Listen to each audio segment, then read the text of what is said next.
Dr. Teller, can I talk to you? A woman in a warm flannel robe draped over her nightshirt peeked into the ward. Selma Teller tore herself away from another medical history. Yes, Mrs. Laura Randall. Selma, my blood pressure is high, sighed Laura. Could you give me a pill? All right, ask the girls at the station, okay? Selma smiled. They'll give you what you need. But they won't. Laura shrugged. I asked. They refused. Can you sort this out? Selma nodded in response. Fine, go to your room. I'll bring you the pills. Thank you, doctor. I'm counting on you. I'll be waiting for you. The pressure is bothering me and the weather today is terrible. Selma understood. The woman just wanted to talk. Nothing to be done about it. Many elderly patients lack companionship, so they try to compensate for this need during their hospital stays. Yes, the weather is truly awful. Selma glanced out the window. It was drizzling, and she had left her umbrella at home. Hopefully, the rain would stop before her shift ended. Only an hour left. Lord, she was tired. But it's okay. 3 days off were ahead. And Robin would be back. How she missed him. Well then, I'll be waiting for you, dear, said Laura. Try to get the medication. This pressure is worrying me. Selma promised to get the tablet, the best one. The patient smiled even wider and disappeared behind the door. Selma finished filling out the medical history, leaned back on the uncomfortable chair, and closed her eyes. She wanted to sleep terribly. The night was restless, busy, nothing serious luckily, just the usual troubles. Someone's stomach hurts, someone's blood pressure, or just a patient can't sleep before surgery and decides to chat with the doctor. Nothing, just have to get through the meeting and then go home. Wait for Robin. Selma went to the station. Nurse Teresa convinced her that Laura Randall's blood pressure was fine and she definitely didn't need any pills. I measured her blood pressure 3 times, Teresa protested, and she doesn't believe it. Says hers is higher than the tonometer shows. She feels it. She's getting on my nerves.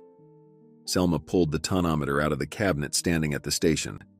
Teresa, get some vitamin B. I'll give it to her and say it's for nerves.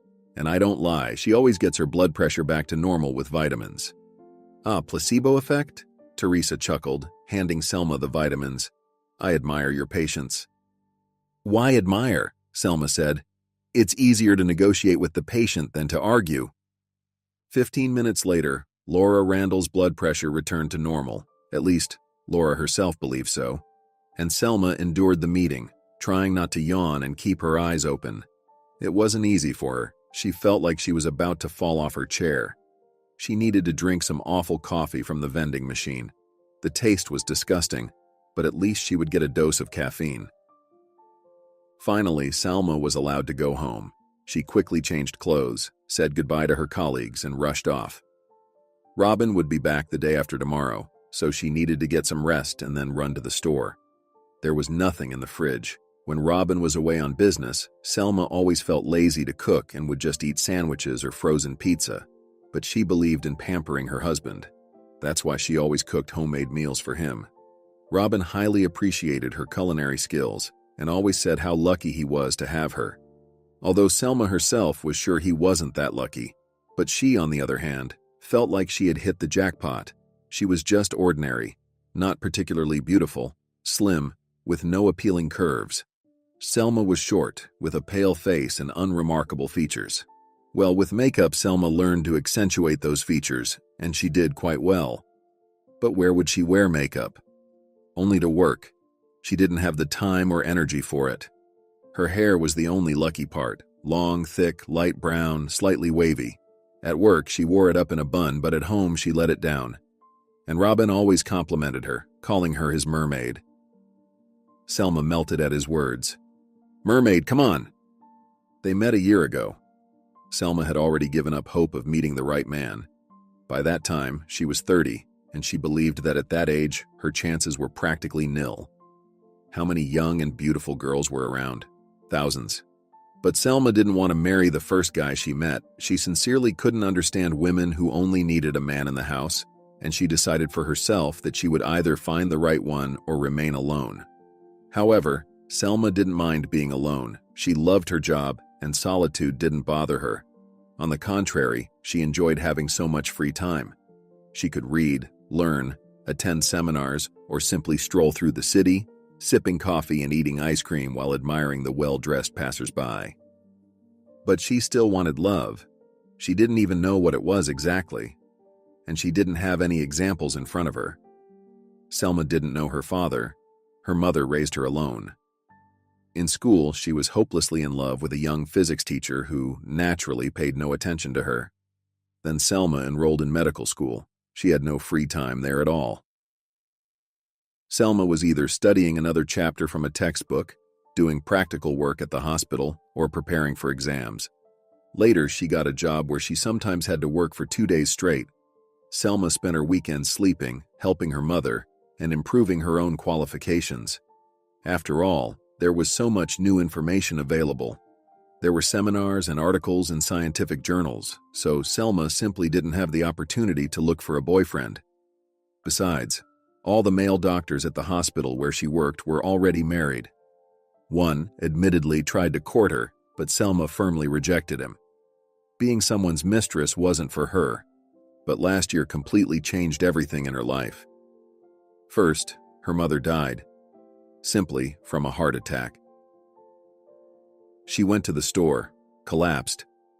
Bystanders called an ambulance, but the doctors didn't make it in time. They pronounced her dead upon arrival.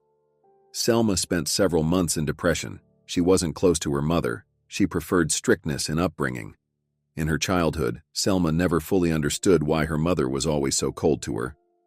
But then she realized she was just taking out her resentment towards her father on her.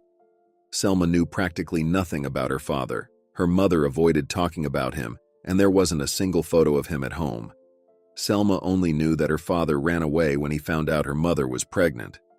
He stopped calling 3 days before the wedding. Her mother was 4 months pregnant, and it was too late for an abortion. Her parents turned away from her, and the woman had to move to another city to avoid gossip. There she found work as a seamstress, lived with Selma in a small apartment, managed everything on her own, withered prematurely, and became bitter towards the world for being so unfair to her. However, life gradually improved. Her mother bought a larger apartment where Selma now lived, but she never forgot her resentment. She called Selma's father a scoundrel and a traitor, and she often reproached Selma for being like her father. But still, Selma loved her mother and considered her the only family she had. After her mother's death, only work saved her. In the hospital, Selma managed to distract herself from the heavy emotions and the longing for her mother. Sorting through the apartment, she found a photo in her mother's notebook. It depicted her young mother, embracing a tall guy with curly hair. Both were smiling at the photographer, happy and carefree. Selma's heart skipped a beat. She really did look terribly like her father. He was unmistakable, the same facial features, the same smile. Only in figure, she took after her mother, equally petite and slender. Selma hung the photo on the wall above her desk. She liked looking at it and imagining how everything could have been if her dad had stayed with them. They would have had a great family, and her mother would have smiled just as brightly and warmly. Selma had never seen such a smile on her mother's face. What made her dad run away? Fear of responsibility? Another woman? Selma regretted deeply that she would never know. Though perhaps she could still find her father and talk to him, but she had no time for searches, nor did she have a real desire to do it. What if she got disappointed? What if he looked at her as a stranger, speaking empty phrases, giving one-word answers? No. She'd rather let him remain as the smiling guy embracing her young beautiful mom around her slender waist. 3 months after her mother's death, another event happened that turned Selma's life upside down. One morning, she was awakened by a phone call from an unfamiliar number. "Selma Teller?" asked a male voice. "Yes, it's me." Selma sat up in bed and closed her eyes. The sun was shining through the undrawn curtains, giving the room a distinctly springtime feel. She had become accustomed to such calls. Perhaps it was a relative of another patient. "I'm listening," she said. "Selma, I don't know where to start, but we need to talk," said the man on the other end. "Yes, I'm listening," Selma repeated. The man cleared his throat. "Well, you see, I would like to talk to you in person. Could you come over? I would be glad to come, but it's not possible." I'm sorry, who am I speaking with? She asked. The man remained silent. Selma started to feel uneasy. Could it be a phone scam? My name is Hector Egerton, the man said after a pause. The name seemed familiar to Selma. Suddenly it clicked. 4th year, epidemiology textbook, authored by Egerton H. How many sleepless nights had she spent poring over its pages? It couldn't be. It was just a coincidence. The textbook had been reprinted many times, studied by generations of doctors. Selma somehow believed that the author had long passed away. Excuse me, are you an epidemiologist? She asked uncertainly. Well, yes, the man chuckled. That's right, and I really need to talk to you. Why? The girl asked, feeling flustered. Trust me, it's very important. Hector sighed. I would like to tell you something in person. I'll dictate the address to you. I hope you can come. I can't come if I don't know why, Selma objected. Please understand me correctly. I doubt you're interested in collaborating on scientific research. You're a world-renowned scientist. I'm just a regular therapist. Selma, I think I might be your grandfather, Hector said. Just come. If you're afraid you can bring someone with you, I must see you. Selma froze. No, this must be some kind of prank. But Hector continued. I recently found out about your existence, and I really want to meet you. I understand that you must be upset, that this news is very unexpected, but I had to take the risk, Selma. I'm ready to write down the address, she replied quietly. Great, he said. Let me dictate it to you. 2 days later, Selma saw her grandfather's house for the first time. She found it easily. He had described it to her in detail. An old mansion where Hector occupied half a floor. Seeing the house, Selma was speechless. The moldings, tall windows, balconies with balustrades. Well, nothing surprising. Hector Egerton, a world-renowned scientist. Selma knew that his works were published worldwide, and generations of students studied from his textbooks. But she didn't expect such luxury. Selma climbed to the 2nd floor and pressed the doorbell hesitantly. For some reason, she began to tremble. What if she was just being deceived? Hector Egerton couldn't be her grandfather. It must be some mistake. After a minute, the door opened. Selma saw a young woman, bright and well-groomed, with black hair braided. Selma? The woman smiled. Hector is waiting for you. And you? I'm Catherine, the housekeeper and household assistant. She nodded. Come in. Catherine led Selma to Hector's study. He was sitting at the desk, writing something in a notebook. Selma thought he looked very handsome despite his advanced age, with a distinguished gray hair, thin framed glasses, a face lined with wrinkles, a clear gaze, a true scholar, just like in the movies. He lacked only a white lab coat thrown over his shoulders. Seeing Selma, he put down his fountain pen and froze. Hello? Selma chirped, her voice unexpectedly breaking. Goodness, Selma, how alike you are. Selma was surprised that he didn't stand up when she entered the room. But she quickly understood the reason. The man was sitting in a wheelchair. She approached the desk hesitantly. He didn't take his eyes off Selma. She sat on the edge of the chair. For some reason, she felt ashamed of her appearance. In this office, cluttered with bookshelves and antique furniture, she felt like an alien in her jeans and cheap t-shirt. She could have dressed more decently. After all, even if Hector wasn't her grandfather, he was a renowned scientist. She could have worn a dress, heels, something more elegant. Selma, I can't believe it.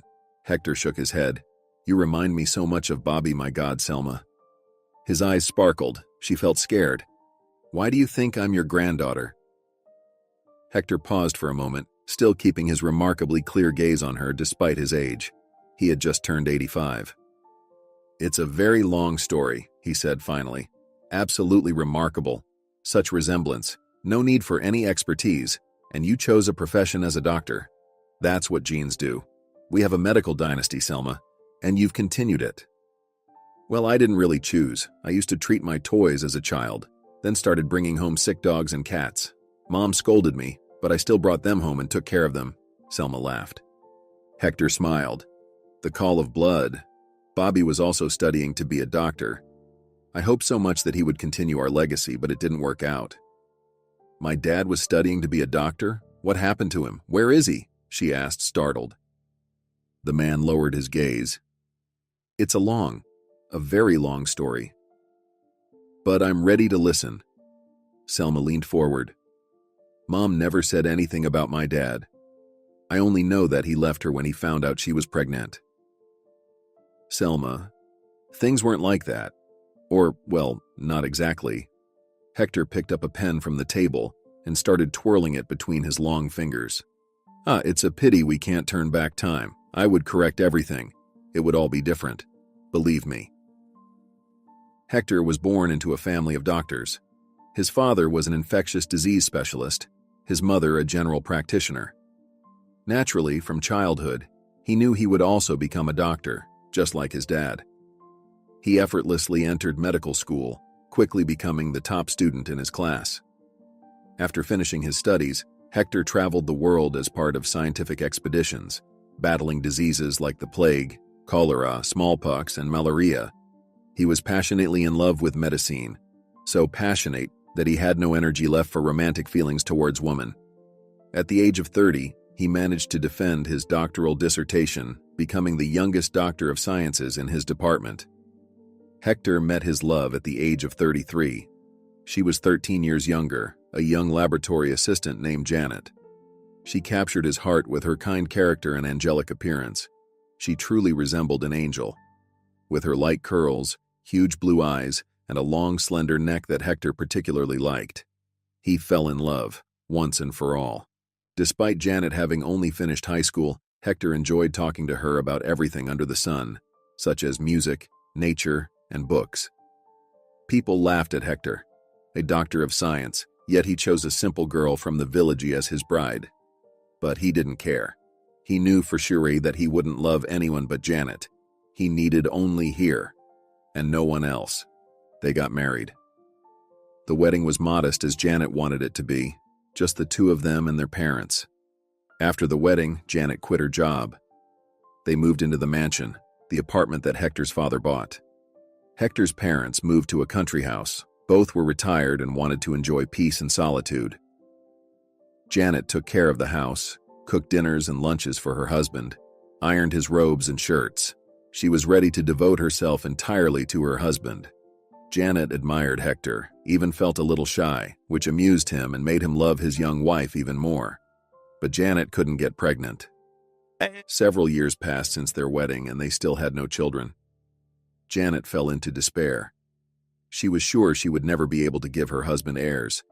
She cried, repeating that the dynasty would end because of her. Hector didn't show concern, but sometimes he also thought that maybe they should adopt a child.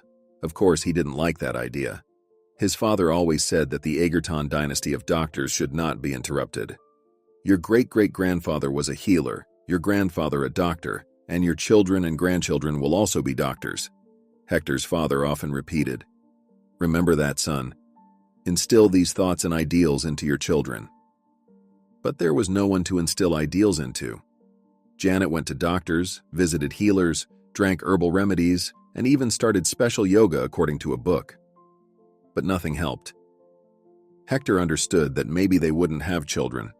One day, returning from work, he noticed a church. Hector didn't believe in God. He was a true scientist.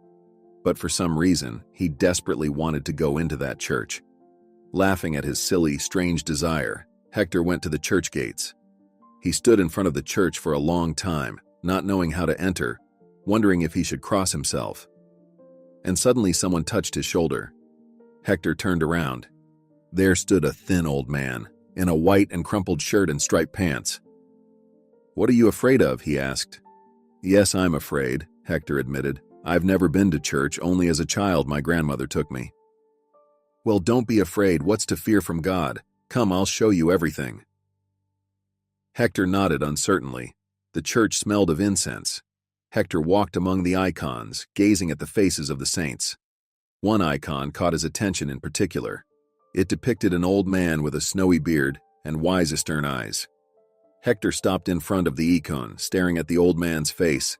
Suddenly, it seemed to him that the saint was looking straight into his soul, A new acquaintance approached Hector and said, "You need to pray. Ask for what you want, and he will grant it.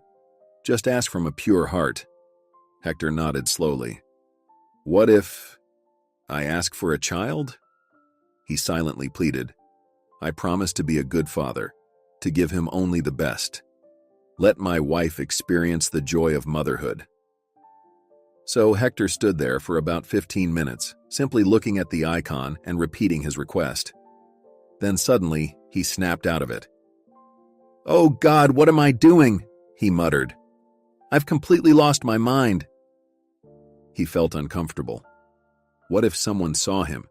He was a scientist, a doctor of science, a professor, and here he was praying in a church.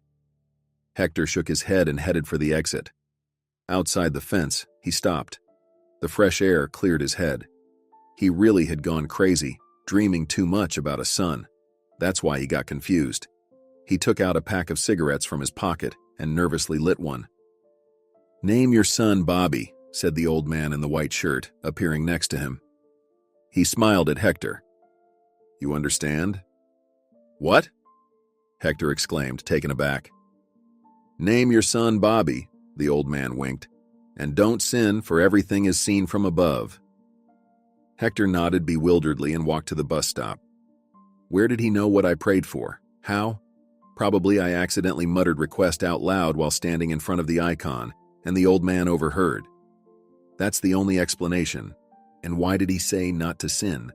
Hector's sin was serious. For the past 6 months, he had been cheating on Janet with his graduate student, the beauty Sophie. He hated himself for it, but he couldn't help it. Janet had completely lost her mind over their childlessness. All she talked about was new infertility treatments. Recently, she started going to some needles, to a miracle doctor whom Hector sincerely considered a charlatan. And then there was Sophie. It was easy and good with her. Occasionally in bed, more often discussing science. She was so lively, cheerful. Maybe he really should break up with Sophie. Janet would find out eventually, would want a divorce, and Hector didn't want to divorce his wife. He knew he only loved her, and you couldn't explain to Janet that Sophie was just a distraction from his worries. Janet wouldn't forgive infidelity for anything. The day after going to church, Hector suggested to Sophie to end their secret meetings. Surprisingly, she took the news rather easily. "Okay," she shrugged. "I wanted to myself. Victor from the microbiology department has been courting me. Maybe I'll marry him." 2 months later, it turned out that Janet, Hector's wife, was pregnant. The man was over the moon with happiness. He carried his wife on his hands, fulfilled any of her whims. From the first months, Janet started wearing maternity clothes, spacious dresses with a high waist. She didn't have a belly yet, but she wanted everyone to know she was expecting a baby. Hector found it touching and amusing. He felt like he loved Janet more than ever. In due course, a boy named Bobby was born. Hector didn't tell his wife why he chose this name. She didn't object. And she didn't have the habit of objecting. After giving birth, his wife changed, dedicating herself entirely to the baby, not leaving him for a moment. Cleaning, cooking, and laundry were now Hector's responsibilities. Bobby grew up as a sickly child, often not sleeping at night and throwing many tantrums. Janet became irritable, lost her sparkle, gained extra weight, especially noticeable given her small stature. Hector hoped that sooner or later this would pass, and everything would return to how it was. One evening at the university, he accidentally ran into Sophie. She had already gotten married and was now living with her husband. Sophie suddenly invited him to a cafe.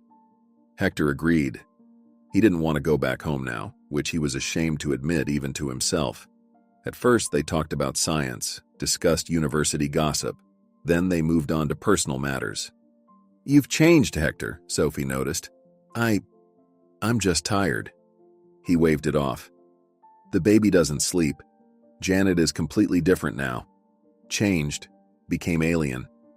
And I missed you," Sophie suddenly confessed.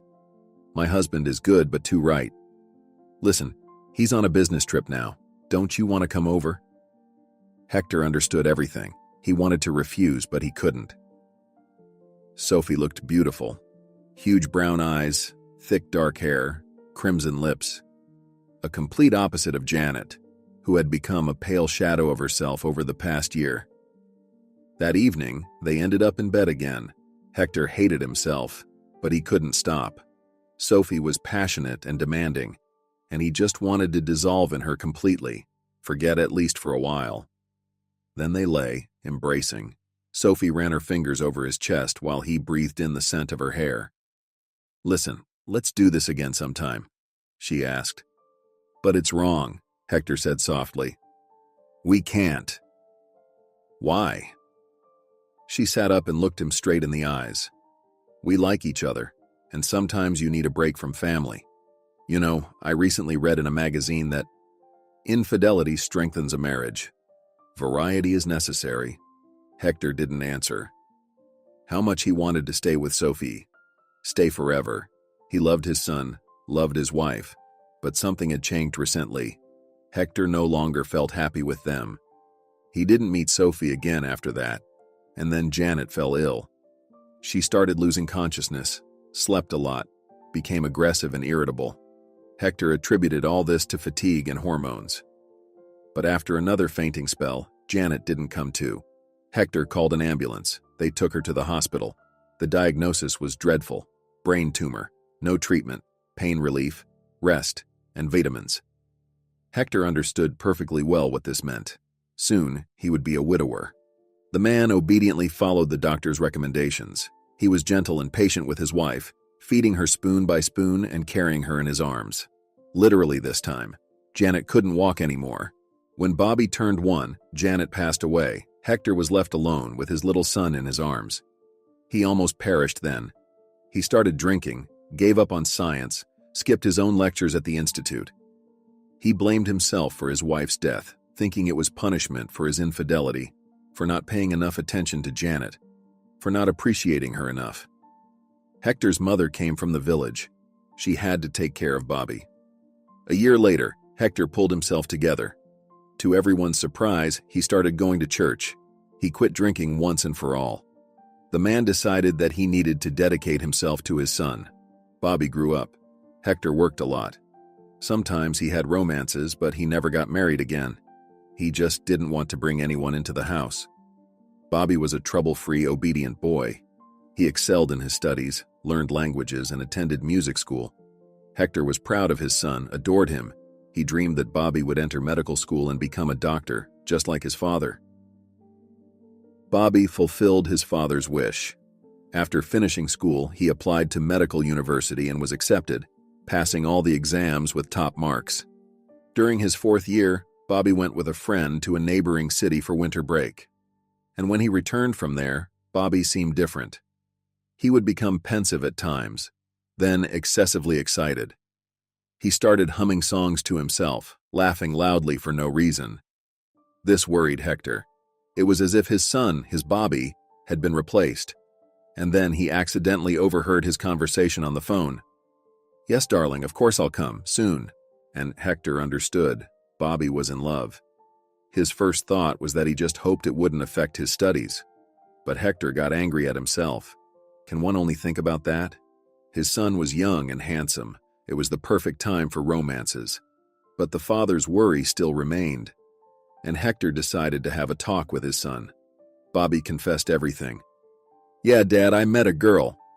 "What kind of girl?" Hector asked. "Is she nice?" "The best," Bobby said. "Beautiful and kind, smart. True, she lives quite far away, but it's okay. We'll figure something out. For now, I'll visit her during breaks and then we'll get married." "Well, you could introduce me to her," Hector grumbled. "Are you embarrassed of your old man, huh?" Bobby's cheeks flushed. "Oh no, not at all. It's just too early. Maybe she's just shy. She's just an ordinary seamstress and you're a professor," Bobby explained. "Let her not be afraid and come," Hector demanded. "I don't care who she is. You know, your mother didn't have a higher education either. Where do you get these stereotypes from, son? Especially about your own father?" "No stereotypes at all, Dad." Bobby patted his father on the shoulder. "Let's talk about it later, all right?" "Okay, I'll be waiting for your fiancé." But Bobby didn't rush to introduce his girlfriend. He constantly went to see her during breaks, returning home happy, with shining eyes full of excitement. In his 6th year, Bobby announced that his fiancé would come when he graduated. "We'll rent an apartment and live together," the young man dreamed. "Why rent?" Hector asked. "Live here, 4 rooms, we'll manage somehow." "Dad, is that convenient?" Bobby hesitated. Well, we don't want to inconvenience you, and what about children?" "Children are wonderful, son," Hector smiled. "If you had asked my opinion, you would have known that I would like my grandchildren to live with me, you understand?" During the winter break, Bobby went to see his fiancée again, and he didn't come back home. He took a taxi to get from the station and got into an accident. 3 days in intensive care. Doctors did everything they could, but they couldn't save Bobby. Hector nearly went crazy with grief. He had already made plans. He dreamed of going on countryside trips with his son's family, fishing with his grandchildren, and explaining to them that there is no better profession in the world than being a doctor. But now Hector was left alone. Completely alone. First, he lost his wife, and now his son too. The man kept Bobby's room untouched. His books remained on the shelves, and his notes were scattered on the desk. Once, Hector was annoyed by the mess. Now he spent long hours in his son's room, examining his belongings and feeling endless longing. He didn't allow the housekeeper to change anything. She carefully dusted and returned notebooks, books, wristwatches, and other trinkets to their places. For years, everything remained the same, in perfect order, Hector told Selma, just as it was when he left. Selma wiped away a tear. "What a nightmare," she exclaimed. "Oh my God, and Mom thought he just abandoned her, left her alone with a child. But how did you find out about me?" "It's funny." Hector smiled sadly. "The maid forgot to close the window, and Bobby's desk was next to it. It poured rain that night, soaking his notebooks. I fired that girl, of course, in a fit of anger. Then I apologized, but she never came back. Anyway, I started going through his notebooks for the first time and found a photo." Hector opened the desk drawer and pulled out a picture, handing it to Selma. It was the same photo she had, a young dad and mom. Selma turned the photo over and saw the inscription. "Sweetheart, today we learned that we'll have a son or daughter, with love, Mom and Dad." And the date, 7 months before Selma's birth. She caught her breath. So her father wanted her, waited for her to come into the world. He just didn't get to see her. "I hired private detectives," Hector continued, "the best in their field. I wanted to find at least your mother, and I found you. You know, what surprised me the most is that you became a doctor too, Selma. It's a pity I didn't know about you earlier. You would have attended the best institute." The old man shook his gray head sorrowfully. Selma felt unbearable pity for him. I attended a good institute," she smiled. "And I'm glad we met, even if it's now. After all, better late than never." That's how Selma found her grandfather, or rather, he found her. Selma took a 2-week leave and spent it with Hector. She met his housekeeper, Catherine. Together, they packed Bobby's things into boxes and stored them in the attic. Hector decided that now it would be Selma's room. In the evenings, she would talk with her grandfather for a long time about everything under the sun. About science, about Bobby, about Hector's wife, Janet. Grandpa told Selma about his trips to infectious disease hotspots. She listened to his stories with a pounding heart, and then she went back home, happier than ever. Now she has a family. Yes, Hector is old, but they will spend many more years together. At least Selma sincerely hoped so. And Selma also got to know Catherine, Hector's housekeeper. They even became friends. They cooked together, went grocery shopping together. Selma sincerely liked Catherine. She was kind, open, ready to chat about anything. Selma even admitted once that she struggled a bit with her loneliness. They sat in the kitchen and drank tea together with Catherine. "You're lucky," Catherine said. "Hector is a very good person. He was so happy to find you. I think he was hoping a little that you had a family, kids, you know. By the way, what about your love life? He's eagerly awaiting grandchildren." "Nothing," Selma's expression darkened. "I haven't met that special someone yet. Maybe I never will. After all, I'm almost 30. "But I believe in visualizing," Catherine winked at her. That's how I met my significant other. I just wrote down on a piece of paper what he should be like, and a month later, he sat down at my table in a cafe. Can you imagine, Selma? Even his appearance matched.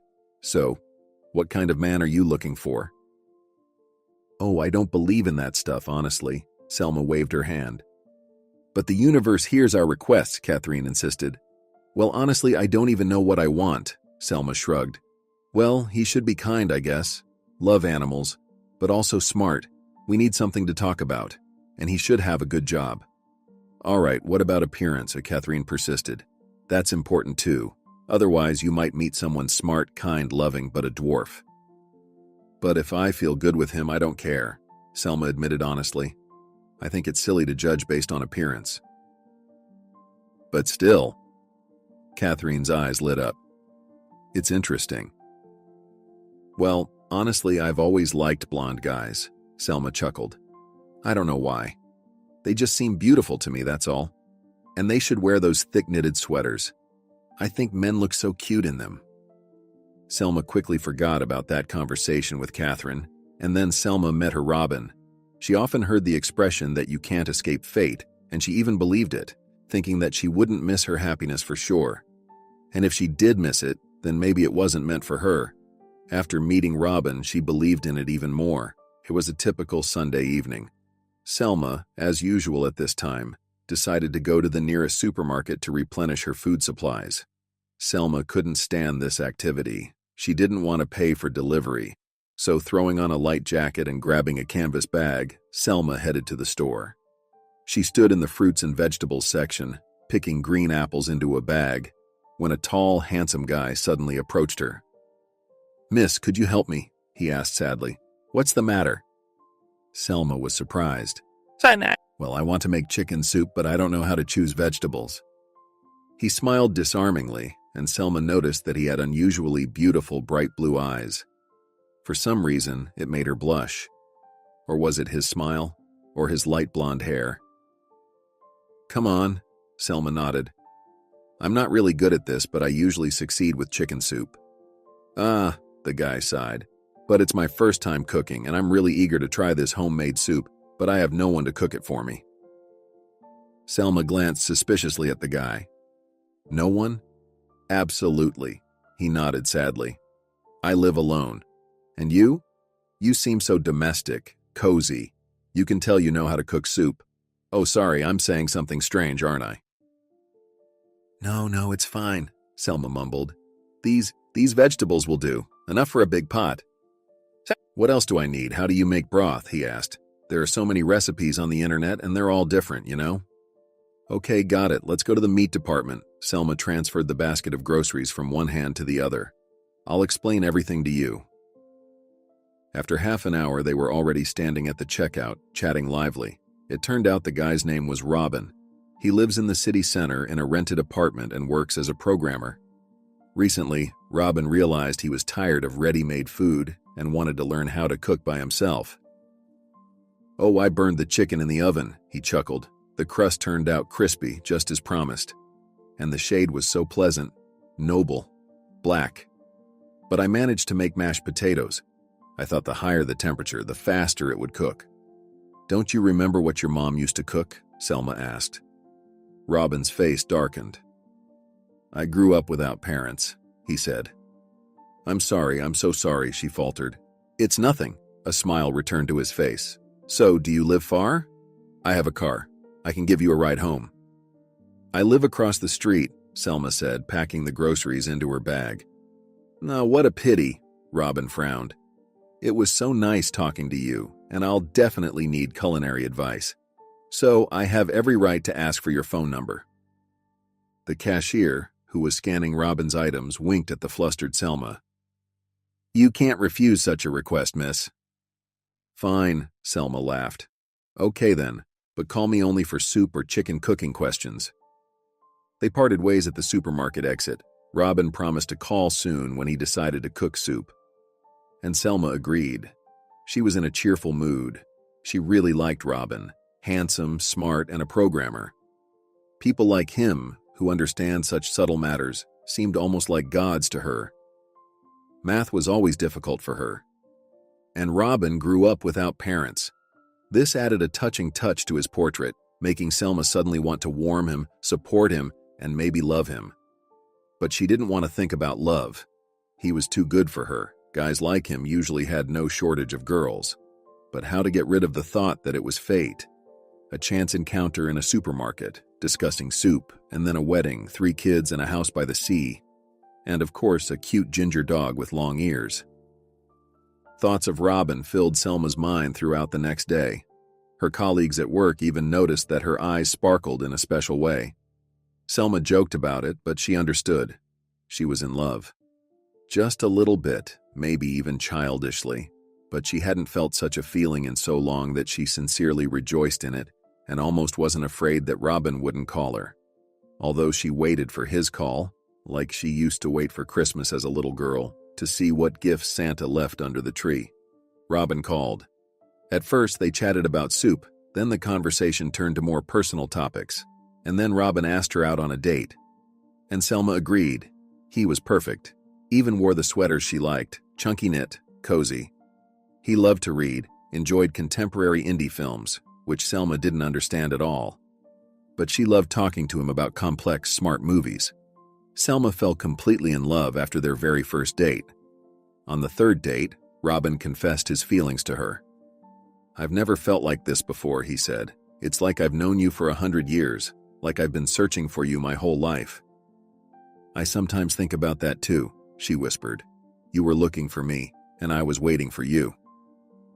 2 months later, Selma decided to introduce her grandfather Hector to her beloved. The 2 of them came to stay with him for 3 days.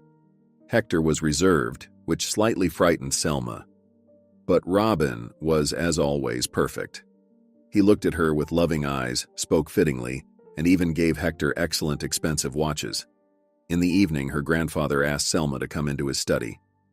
"I wrote an article. Will you take a look at it with your young eyes? I've started missing mistakes." He sighed. Of course, Selma agreed, but her grandfather didn't show her any article.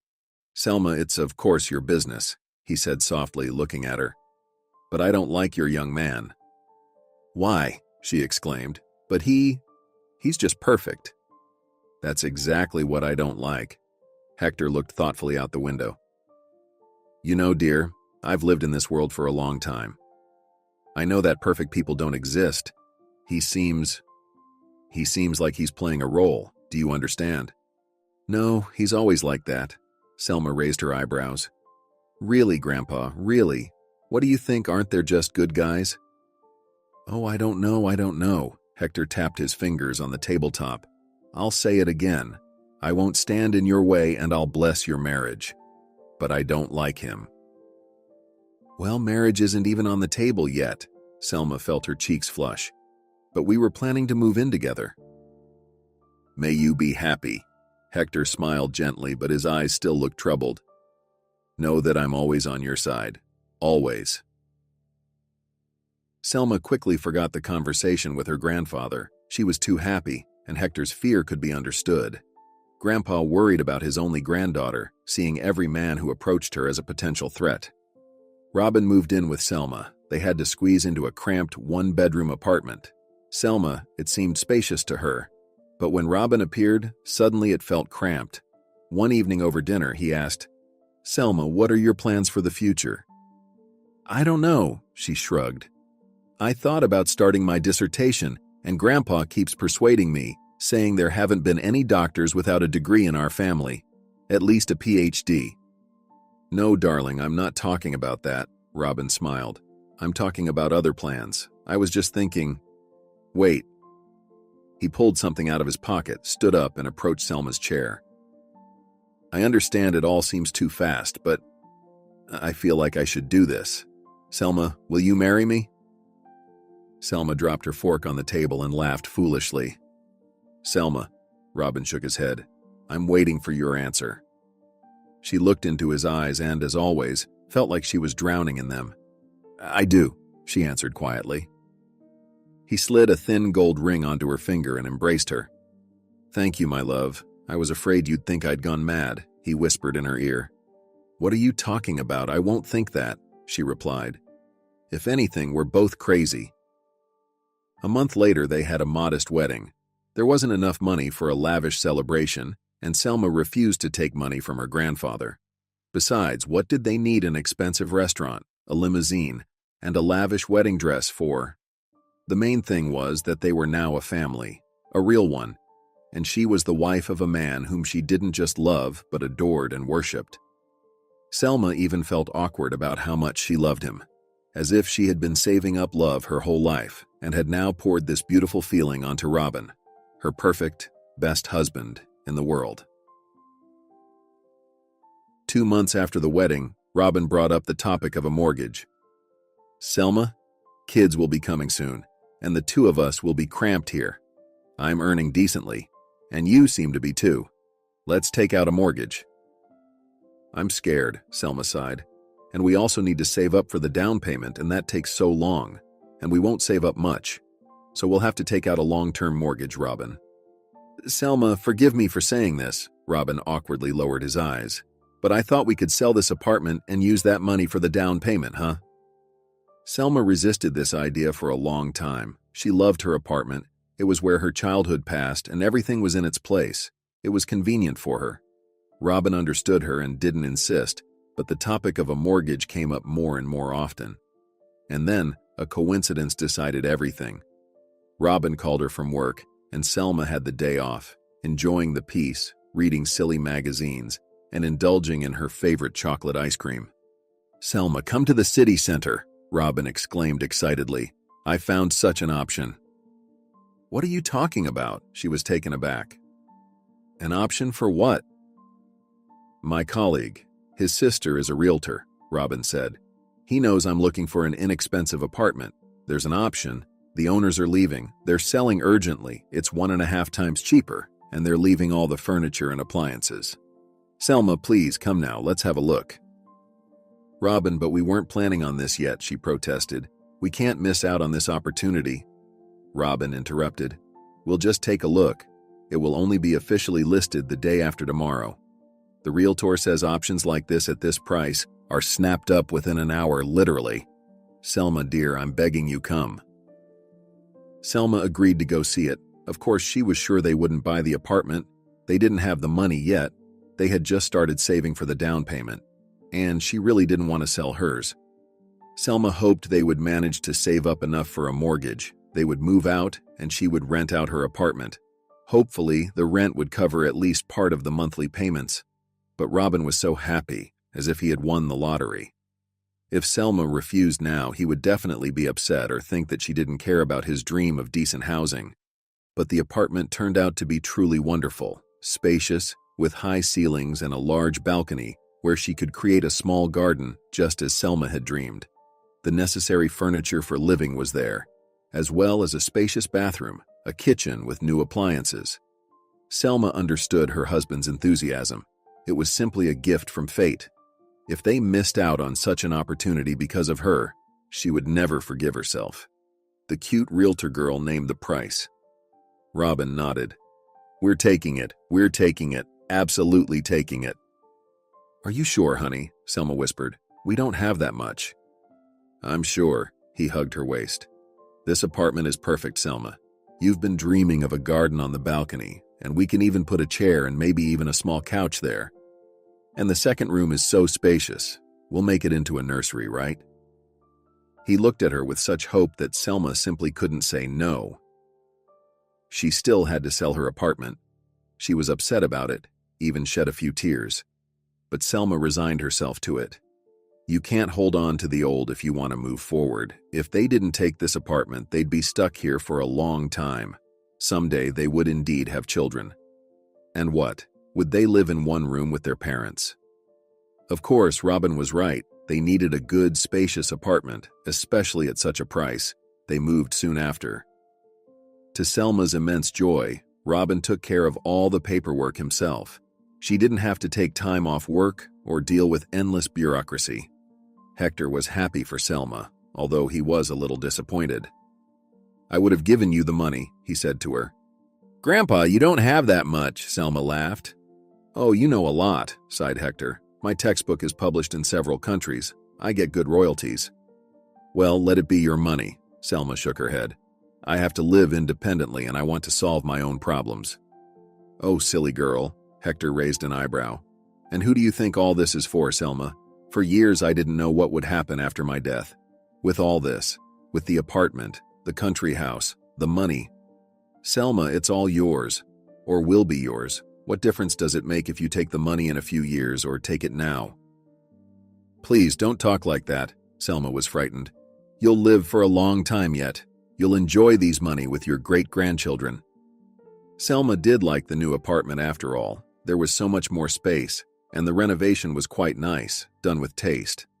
Selma even found a bottle of cologne left by the previous owner. The same one her husband used. It amused her. She thought it was a real sign from destiny.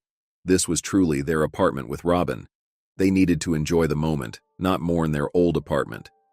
One day, Selma came to visit her grandfather. He was working in his office. She went to prepare lunch. Soon, Catherine, having finished cleaning, joined Selma. "How's the move going?" Catherine asked. "It's all done," Selma replied, slicing the beef. "We're settling in. It feels strange to me. I've lived in cramped spaces my whole life, and now we have such a spacious apartment." "You're lucky," Catherine squinted. "You found a good husband and an apartment, and it will all be yours one day." "You know, I don't think about that," Selma admitted honestly. "I'm just glad that Grandpa found me, and I hope he'll live for a long time." "Oh, come on, it's time to think about it," Catherine laughed. "Don't be a child. I wish I had that. Some people have to struggle on their own." "What do you mean?" Selma put down the knife. "I didn't know that Hector was my grandfather. Even if he were just a simple locksmith, I would still be glad that we met." "I'm sorry." Catherine suddenly wrinkled her nose. "I just never understood why some people have it so easy, while others have to work hard and barely make ends meet. I'm sorry. We don't know what the future holds. Maybe you'll marry an oligarch and I'll envy you. You're quite a beautiful woman." "I only inherited beauty." Catherine waved her hand. "The village's first beauty. Since I was 14, guys wouldn't leave me alone. My mom kept saying, find a rich man so you don't have to work. I thought I found one. We met online, and in the photos, he looked so impressive next to a car. But when I went to his city, turns out he was poor. The car wasn't his. He had one decent suit, and even that was only in the photo." "What a nightmare," Selma sympathized. "Well, I lived with him for a year, and then I left. Got tired of living poorly. You know, when there's no money, you start thinking, maybe there's some cash tucked away in the autumn jacket." Catherine chuckled. "You probably wouldn't know. You're still young." "I do." Selma was surprised. "My mom and I lived very poorly. It got easier when I started working." "Well, then you know." Catherine took a red pepper from the platée and started slicing it into strips. "And I left that guy and didn't know what to do. Go back to the village. I'm a young girl. I want to develop. I want to live nicely. I started worked as a model for a while. Thought they'd pay good money. Posed for catalogs, on my feet all day, changing clothes, and they paid peanuts. Then I met my second Alan. We lived okay with him. He earned well, gave expensive gifts, by the way. He kept saying, 'We'll get married soon. We'll get married soon.'" Catherine fell silent, tensely staring ahead. "And then?" Selma asked. "Well, nothing. Turns out he had a wife, 2 kids. I even believed he'd leave his wife for me. Then I found out that his whole business was tied to her. Cunning," Catherine said. "He dumped me. Said I nagged him too much to divorce his wife. And now?" Selma suddenly felt terribly sorry for this woman. Poor Catherine. With such experience, you wouldn't want any relationships. "And now there's one," Catherine smiled. "He's good, just poor, but it's okay. He's talented. He'll earn. We'll have an apartment, and Selma, a country house." "See?" Selma winked at Catherine. "Everything will definitely work out for you." The woman nodded and continued cutting the peppers. After that conversation, Selma became even more attached to Catherine. She sympathized with her and hoped that sooner or later, Catherine would also find her happiness, just like Selma did. And now she's rushing home to her beloved husband, or rather not entirely to him. She needs to hurry up, buy groceries, cook something tasty, tidy up. When Robin was away, Selma was terribly lazy about keeping the place clean. But upon his return, she always tried to clean every corner of the apartment. She liked to think that he noticed her efforts and felt how eagerly Selma awaited her husband's return from business trips. It's a pity that lately his business trips have become more frequent. Robin leaves almost every month for a week or two. What can you do? He's about to get promoted. Well, I have to try my best, but then his salary will be higher. Right now, it's barely enough to cover the mortgage and make ends meet. Of course, Grandpa often offered Selma help, but she refused. She didn't want Hector to even think that Selma was using him for selfish purposes. As she walked home, Selma looked forward to it. She'll catch some sleep after her shift, then go to the store. Maybe it's worth buying a whole chicken and baking it in the oven and making soup.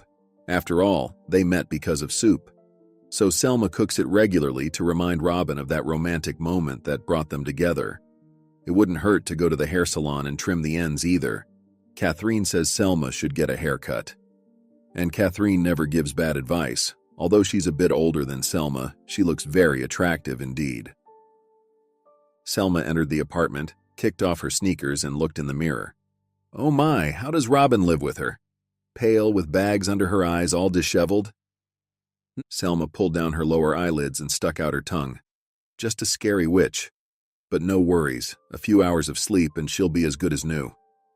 She quickly took a shower, threw on a robe, entered the bedroom, and was stunned. Robin's back and he didn't warn me. Broad shoulders, long legs. He always stretches one leg out from under the blanket. Selma joked that it helps with better thermoregulation.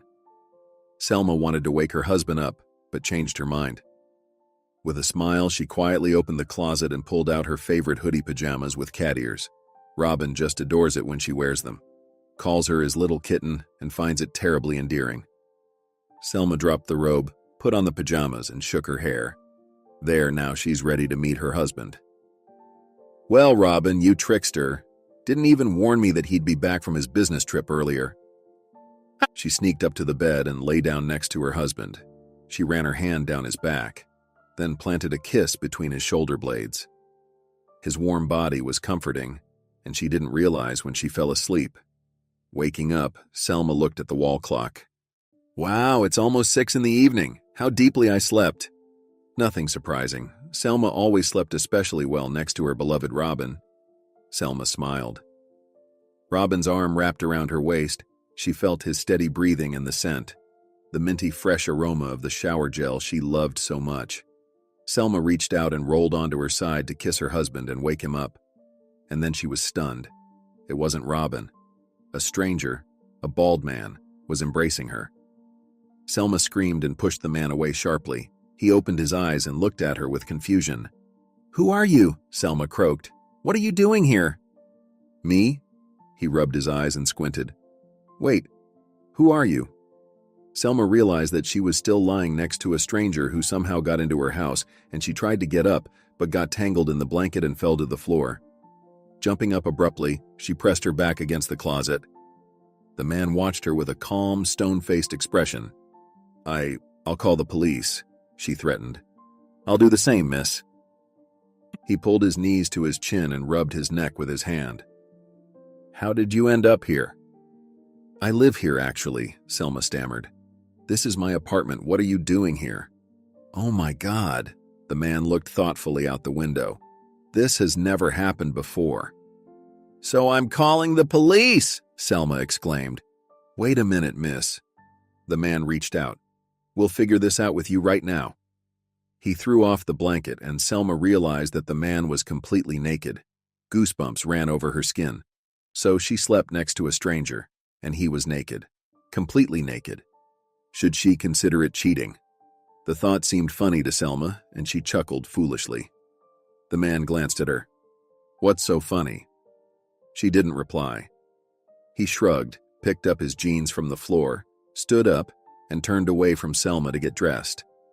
Although she had already seen enough, maybe she was just dreaming. She would wake up now, go to the supermarket for groceries, unpack them into the fridge, and spend the rest of the day reading. Because what was happening was too absurd to be true, and she chuckled again.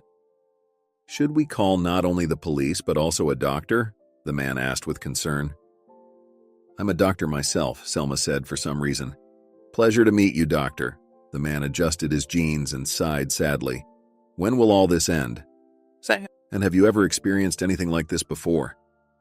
For some reason, Selma wasn't scared, but rather amused. But all this amusement, it was abnormal. She felt like she was about to burst into laughter and wouldn't stop until she stopped breathing. No, nothing like this ever happened, but just, so miss, could you please explain what you're doing here? Craig brought you, right? Well, good job, of course. But why did you lie down next to me? I don't understand.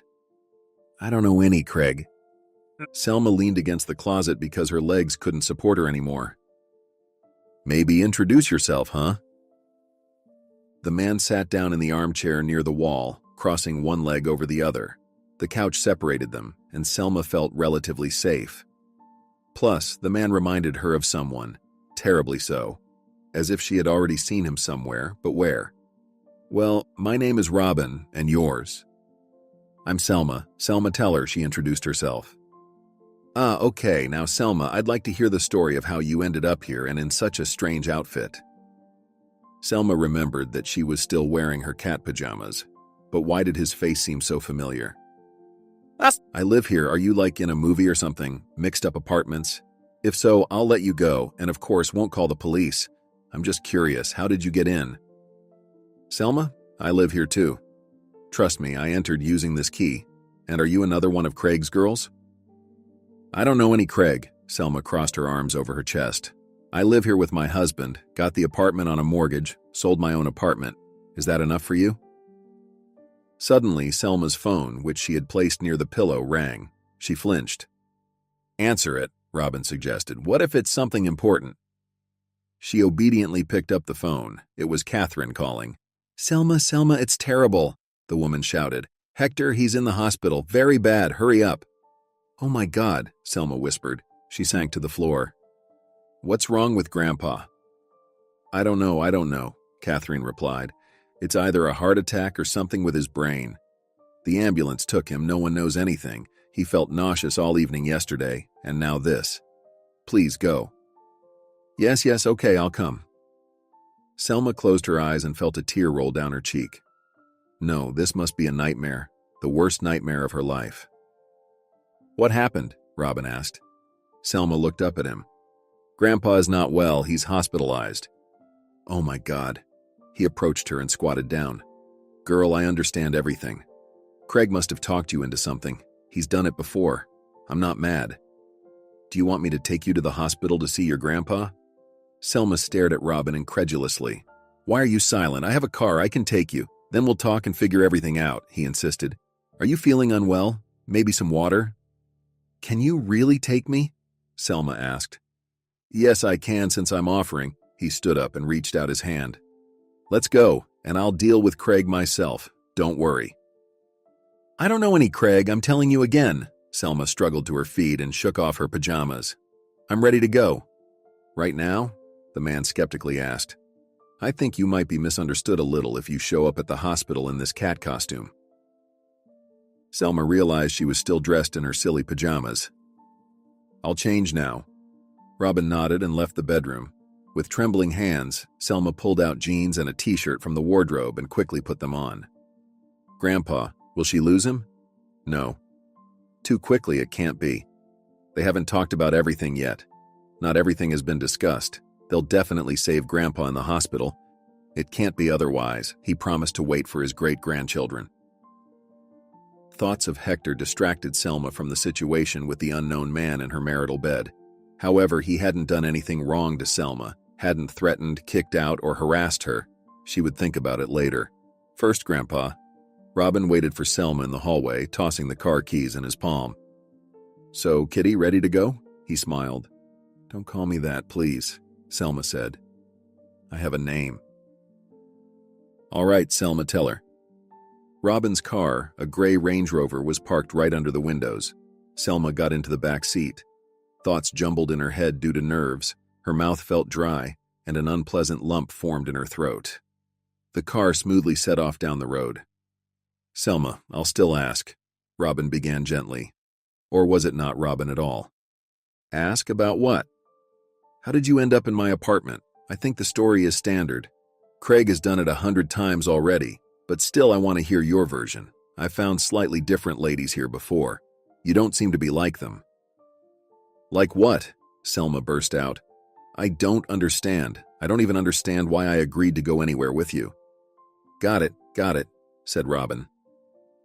He took a bottle of water from the glove compartment and handed it to Selma. "Have a drink, please. Calm down, then we'll talk. And I'll personally tear Craig's head off. My father used to say you shouldn't leave him alone for long." Selma didn't listen to the man's grumbling. She was thinking about Grandpa. I wonder if she can transfer him to the hospital where she works. That would be better. She could keep an eye on him. Then Selma realized she had completely forgotten about her husband. If this man was in his place, then where was he? The woman reached into her jeans pocket and dialed her husband's number. Long rings. She counted 10 rings, but Robin didn't pick up. Then she pressed the end call button. He often didn't answer when he was at work. It wasn't feasible to answer during an important meeting. She dialed his number again, and once again, he didn't answer. Selma sent a message. "Darling, please call back when you have time." Why isn't he here when she needs him so much? And yet, perhaps Selma was a bad granddaughter. Grandpa had been complaining of headaches and weakness for a week now. Selma carefully checked his blood pressure, but it was within the normal range. Hector flat out refused to be examined, didn't like hospitals even though he was a doctor himself. It's often the case. Doctors may overlook their own ailments and let their illnesses progress. Although Selma was the same. Once she went to work with pneumonia, and she thought she was just tired, couldn't see the obvious. Selma herself had been feeling not very well lately, especially before her husband left. There was a strange weakness. It became difficult to get out of bed in the mornings. Sometimes she felt nauseous. She even thought she might be pregnant, but the test showed only one line. It got better when Robin left. She even thought she might be allergic to her own husband. "We're here," Robin said at that moment. "This is the hospital, right?" "Yes, I did my internship here," she said for some reason. "Thank you." "Let's go." He got out of the car and gallantly opened the door for her. "Are you going with me?" Selma was surprised. "You look terrible the whole way. I can't just leave you and then drive you back home. Where do you live?" "You know where I live," Selma said, stepping out of the car. She slammed the door. Robin winced. "Raised without a father?" "Why?" She looked at him puzzled. "Because a father would slap you for that. You have to close the door carefully." "All right, let's go to your grandpa." They entered the lobby. Selma hurried to the reception desk and found out that her grandfather had been admitted to the intensive care unit. "Can I see him?" she asked. "No, you can't." The receptionist narrowed her eyes, thickly lined with black pencil. "Do you see the time? It's 7 in the evening. Visitors are allowed from 1 to 2. "I really need to." Tears welled up in Selma's eyes. "At least to talk to a doctor. It's my grandfather in there." "I don't know anything," the woman snapped, slamming the magazine in front of her shut. "Come back tomorrow. The doctor won't see you." "Miss, is there anything we can do?" Robin nudged Selma with his shoulder. A charming smile appeared on his face, and the stern expression on the receptionist's face turned into a friendly one. "Well, you see, if I let everyone in like this, I'll get in trouble," she said. "Those are our rules. Well, come back tomorrow, please." "And what if—" Robin pulled out his wallet and took out a bill. The bill quickly found its way into the pocket of the receptionist's gown. Selma didn't even notice how it happened. "Oh, all right," the woman sighed heavily. "But at your own risk. The doctor might refuse to speak with you. Give me your names." They stepped away from the counter. Robin handed Selma the pass. "Here, yours." "Are you by any chance my husband's namesake?" Selma asked. "Husband?" Robin was taken aback. Getting more interesting by the hour. "What's so interesting? Do you think I can't be married?" Selma said. "And why did you do that?" "Do what?" Robin followed her. "Are you coming with me?" "Well, I am, or else you might run away, and I need to find out a lot about your relationship with apparently your lawful husband. By the way, I'm also not aware of how you ended up in my apartment, in my bed. I mean, in ours." "Well, let's discuss that," he said. The intensive care unit was located on the second floor.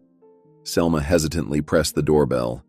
5 minutes later, the doors slid open, and Selma saw her colleague, a man in his 50s, dressed in a time-yellowed gown. "Who are you here for?" the doctor exclaimed, surprised. "Visiting hours are over?" "Hello, I'm here about Hector Egerton," Selma began, stuttering. "Oh, come back tomorrow," the doctor rolled his eyes. "Didn't they tell you at the reception?" "Well, please," she sobbed. "I'm a doctor myself, a general practitioner. I understand everything. I just really want to see my grandfather." All right, the doctor said. "But I can't promise you'll see him. His condition is stable but serious, myocardial infarction.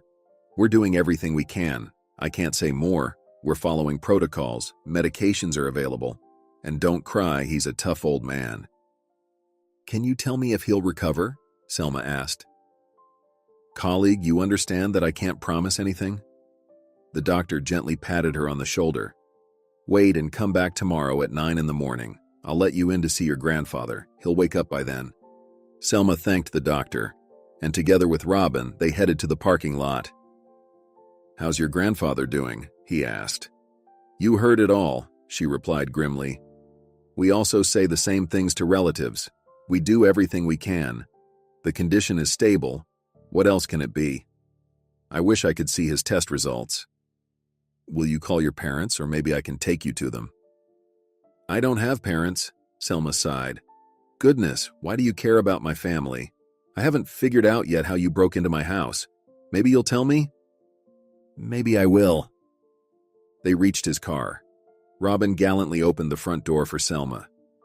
"Get in, where should I take you?" "Take me home," she frowned. "Stop this circus, for God's sake. Listen, maybe you conspired with my husband? I mean, with your namesake? And you decided to play me like this? The prank has gone too far, and I think it's time for all of us to admit it. I suggest we go back to my place. Well, I mean our place, apparently. There I'll tell you everything, and then you can decide for yourself," Robin said, getting behind the wheel and inserting the key into the ignition. "I'm not very keen on sitting alone with a strange man in an apartment," Selma told him. "Well, wait. You're sitting alone with me in the car, actually," Robin reminded her. "No, I would have preferred to get to know each other under different circumstances, but since it's turned out this way, we can go to my grandfather's house. I have the key. Catherine, the housekeeper, should be there. Let's talk in front of witnesses, is that okay?" Selma crossed her arms over her chest and attempted to give Robin a threatening look. Apparently, it didn't work because his face remained impassive. "Let's go," he nodded. "Give me the address." Selma dictated her grandfather's address and called Catherine. She was indeed in Hector's house. "I got held up, wanted to finish cleaning," she sighed. "It feels empty without him. Selma, how is he doing?" "Fine," Selma replied. "I'll be there soon with an acquaintance." "Just one acquaintance?" Robin chuckled when Selma hung up. "Seems modest for someone you, let's say, woke up with in bed. What will your husband say?" "He'll say you're a scoundrel who broke into our apartment," Selma replied. For some reason, Robin didn't evoke fear in the woman. Or perhaps it was all due to the strange resemblance to her husband. She noticed more and more similar features. For example, the smile, the color of the eyes, the shape of the face, even the small earlobes were the same. Only the hairstyle was different. Something was off, and Selma had to figure out what exactly happened. No, most likely, it was just a silly coincidence. How many times had she heard or read stories about dishonest realtors who rented out the same apartment to multiple people? Probably, something similar had happened here, and she even felt sorry for Robin. He probably wanted to rent an apartment but got caught up in a scam. Selma had no doubts that it was just a mistake. All the documents for the apartment were in her drawer, in a folder. Her husband made mortgage payments diligently every month. They arrived at Hector's house. Getting out of the car, Robin whistled. "Wow, not bad. Is your grandfather some local official?" "No, he's actually a scientist," Selma replied, taking out the keys from her pocket. "An epidemiologist. Come on." Catherine was in the kitchen preparing dinner. Her eyes were red. Selma understood. The woman had been crying. Poor thing. She must be deeply attached to Hector. After sending Catherine to the living room, Selma sat down at the table. Robin sat across from her. "So, what can I say? Fantastic apartment," he said. "Why don't you live with your grandfather?" "Because I live with my husband," Selma exclaimed. "And why is it any of your business?" "Well, technically it's not," Robin raised his hands as if surrendering. "But I need your version of what happened, and then I'll give you mine. And something tells me, Selma, it's going to be entertaining." "Yeah, hilariously entertaining," Selma sighed. "As fun as it gets." She told him everything. About Robin, about buying the apartment, about the documents she could present if her interlocutor didn't believe her words. "And are you listed in the documents too?" Robin asked after listening to Selma. "Not yet," the woman admitted. "There were some difficulties with that. I didn't really delve into it. My husband dealt with it. We were planning to handle it together this winter. You know, there are queues, and we both work a lot, you understand?" "Yeah, I understand." Robin leaned back in his chair. "Yeah, it's crazy, of course. I thought Craig was capable of a lot, but I never expected him to pull something like this off." "Listen, who is this Craig anyway?" Selma burst out. "Why do we keep talking about Craig all the time, and you don't even explain how he's related to this story at all? I just don't understand, honestly. You'd better admit it's just a mistake. Who rented you this apartment? Craig, maybe? Oh, I knew we should have changed the locks. But Robin said later. Later. No money now." "Yeah, he messed up, I have to admit." Robin chuckled. "Selma, what I'm about to tell you will surprise you greatly. It may even turn your world upside down." "And what could you possibly tell me?" Selma skeptically inquired. "I already understand everything perfectly." "Well, okay, I'll start from the beginning. I think you should know, after all. We're family. It seems you're even my wife, the first and only one. I can't imagine how to fix all this now." "Robin, you're insane," Selma sighed. "But you can't just say it like that. Listen, maybe I should call an ambulance for you. What kind of husband are you? To me? I'm seeing you for the first time." "I'm seeing you for the first time too." Robin tiredly rubbed his nose. "And I don't have questions for you. I have them for my brother. But listen to me first. And then decide whether to call an ambulance or firefighters or the police." Robin was born into an unusual family. His father was a fairly average architect but made good money. His mother, on the other hand, was a spiritual woman who adored all kinds of exotic teachings and self-improvement practices. Robin had a younger brother, Craig. Craig was their mother's favorite. In Robin's childhood, this hurt terribly. His mother had long conversations with Craig, always took him to meetings with colleagues on the spiritual path, praised him for everything he did. From childhood drawings to the C he got at school. Even C's were, in his mother's eyes, an indication that her son didn't care what the gray masses thought of him. "Grades aren't everything," his mother would say with a tender smile. "What matters is who you are, and I'm glad you understand that." Robin, on the other hand, was expected to excel academically. It was his father who expected this, of course. His mother couldn't care less about her elder son's grades. Only when he became a teenager did Robin learn that, to his mother, he was nothing more than a failed first attempt. It turned out she had calculated the optimal birth date for her son with the help of a well-known astrologer in town, and Robin was born a week later than the estimated due date. And he turned out to be not a Scorpio but a Sagittarius. But the second attempt turned out to be successful. Mom believed that the younger son would be almost a new messiah. She read him spiritual literature, never restricting him in anything.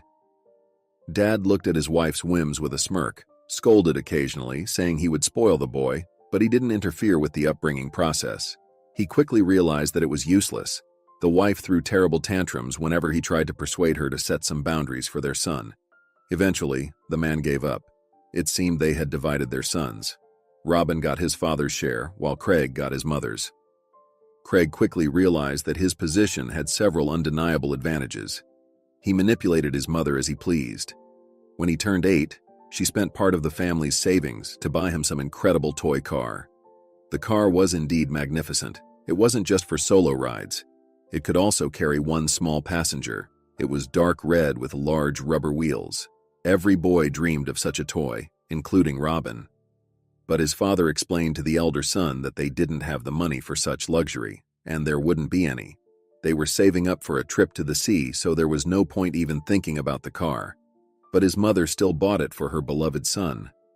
That was when Robin's parents almost had their first serious argument, close to divorce.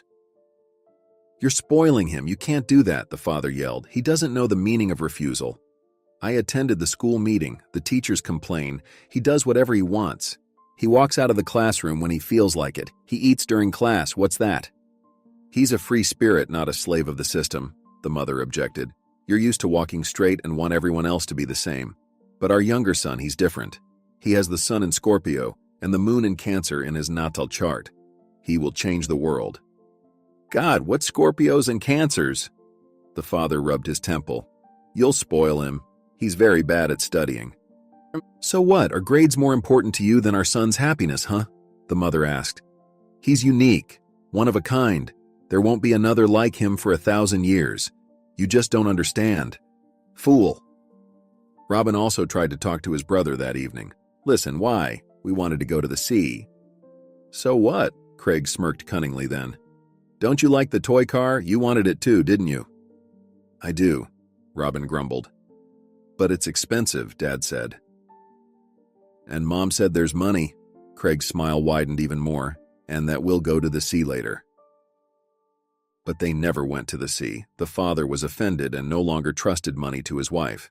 He contributed to household expenses and saved the rest. She also harbored resentment but explained her behavior by saying that he couldn't obstruct Craig's unique personality development. Only the mother noticed this uniqueness. Craig grew up and became smarter, realizing that he could achieve a lot without making much effort. For example, he just had to tell his mother that he constantly felt anxiety and heaviness in his chest, and she immediately gave him money for pocket expenses or allowed him to skip school. At school, he managed to befriend the top students, although calling it friendship was difficult. Craig simply bought soda and sweets with the money his mother gave him and in exchange got completed homework.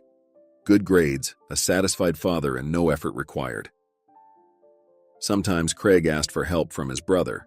Robin, of course, helped. He had no choice. If he refused, Craig immediately complained to their mother. Not about refusing to solve an equation for him. He claiming that his brother hit him or called him a bad name, and then Robin would be punished by their mother. Craig watched this, satisfied with himself, with an innocent smile on his face. That's how the two children grew up in the same family, as different as possible. Robin was used to achieving everything on his own. First, he posted advertisements, then he worked at the car wash. Craig, on the other hand, knew how to manipulate people, and by adolescence he had become so adept at it that even an experienced psychologist would hardly see through him. His tricks didn't work on their father, though, and Craig, knowing this, hardly interacted with him. But his mother was ready to move mountains for her son, as long as he grew up to be who she thought he should be. A person who would change history, for the better, of course. Robin finished school and entered university to study geophysics.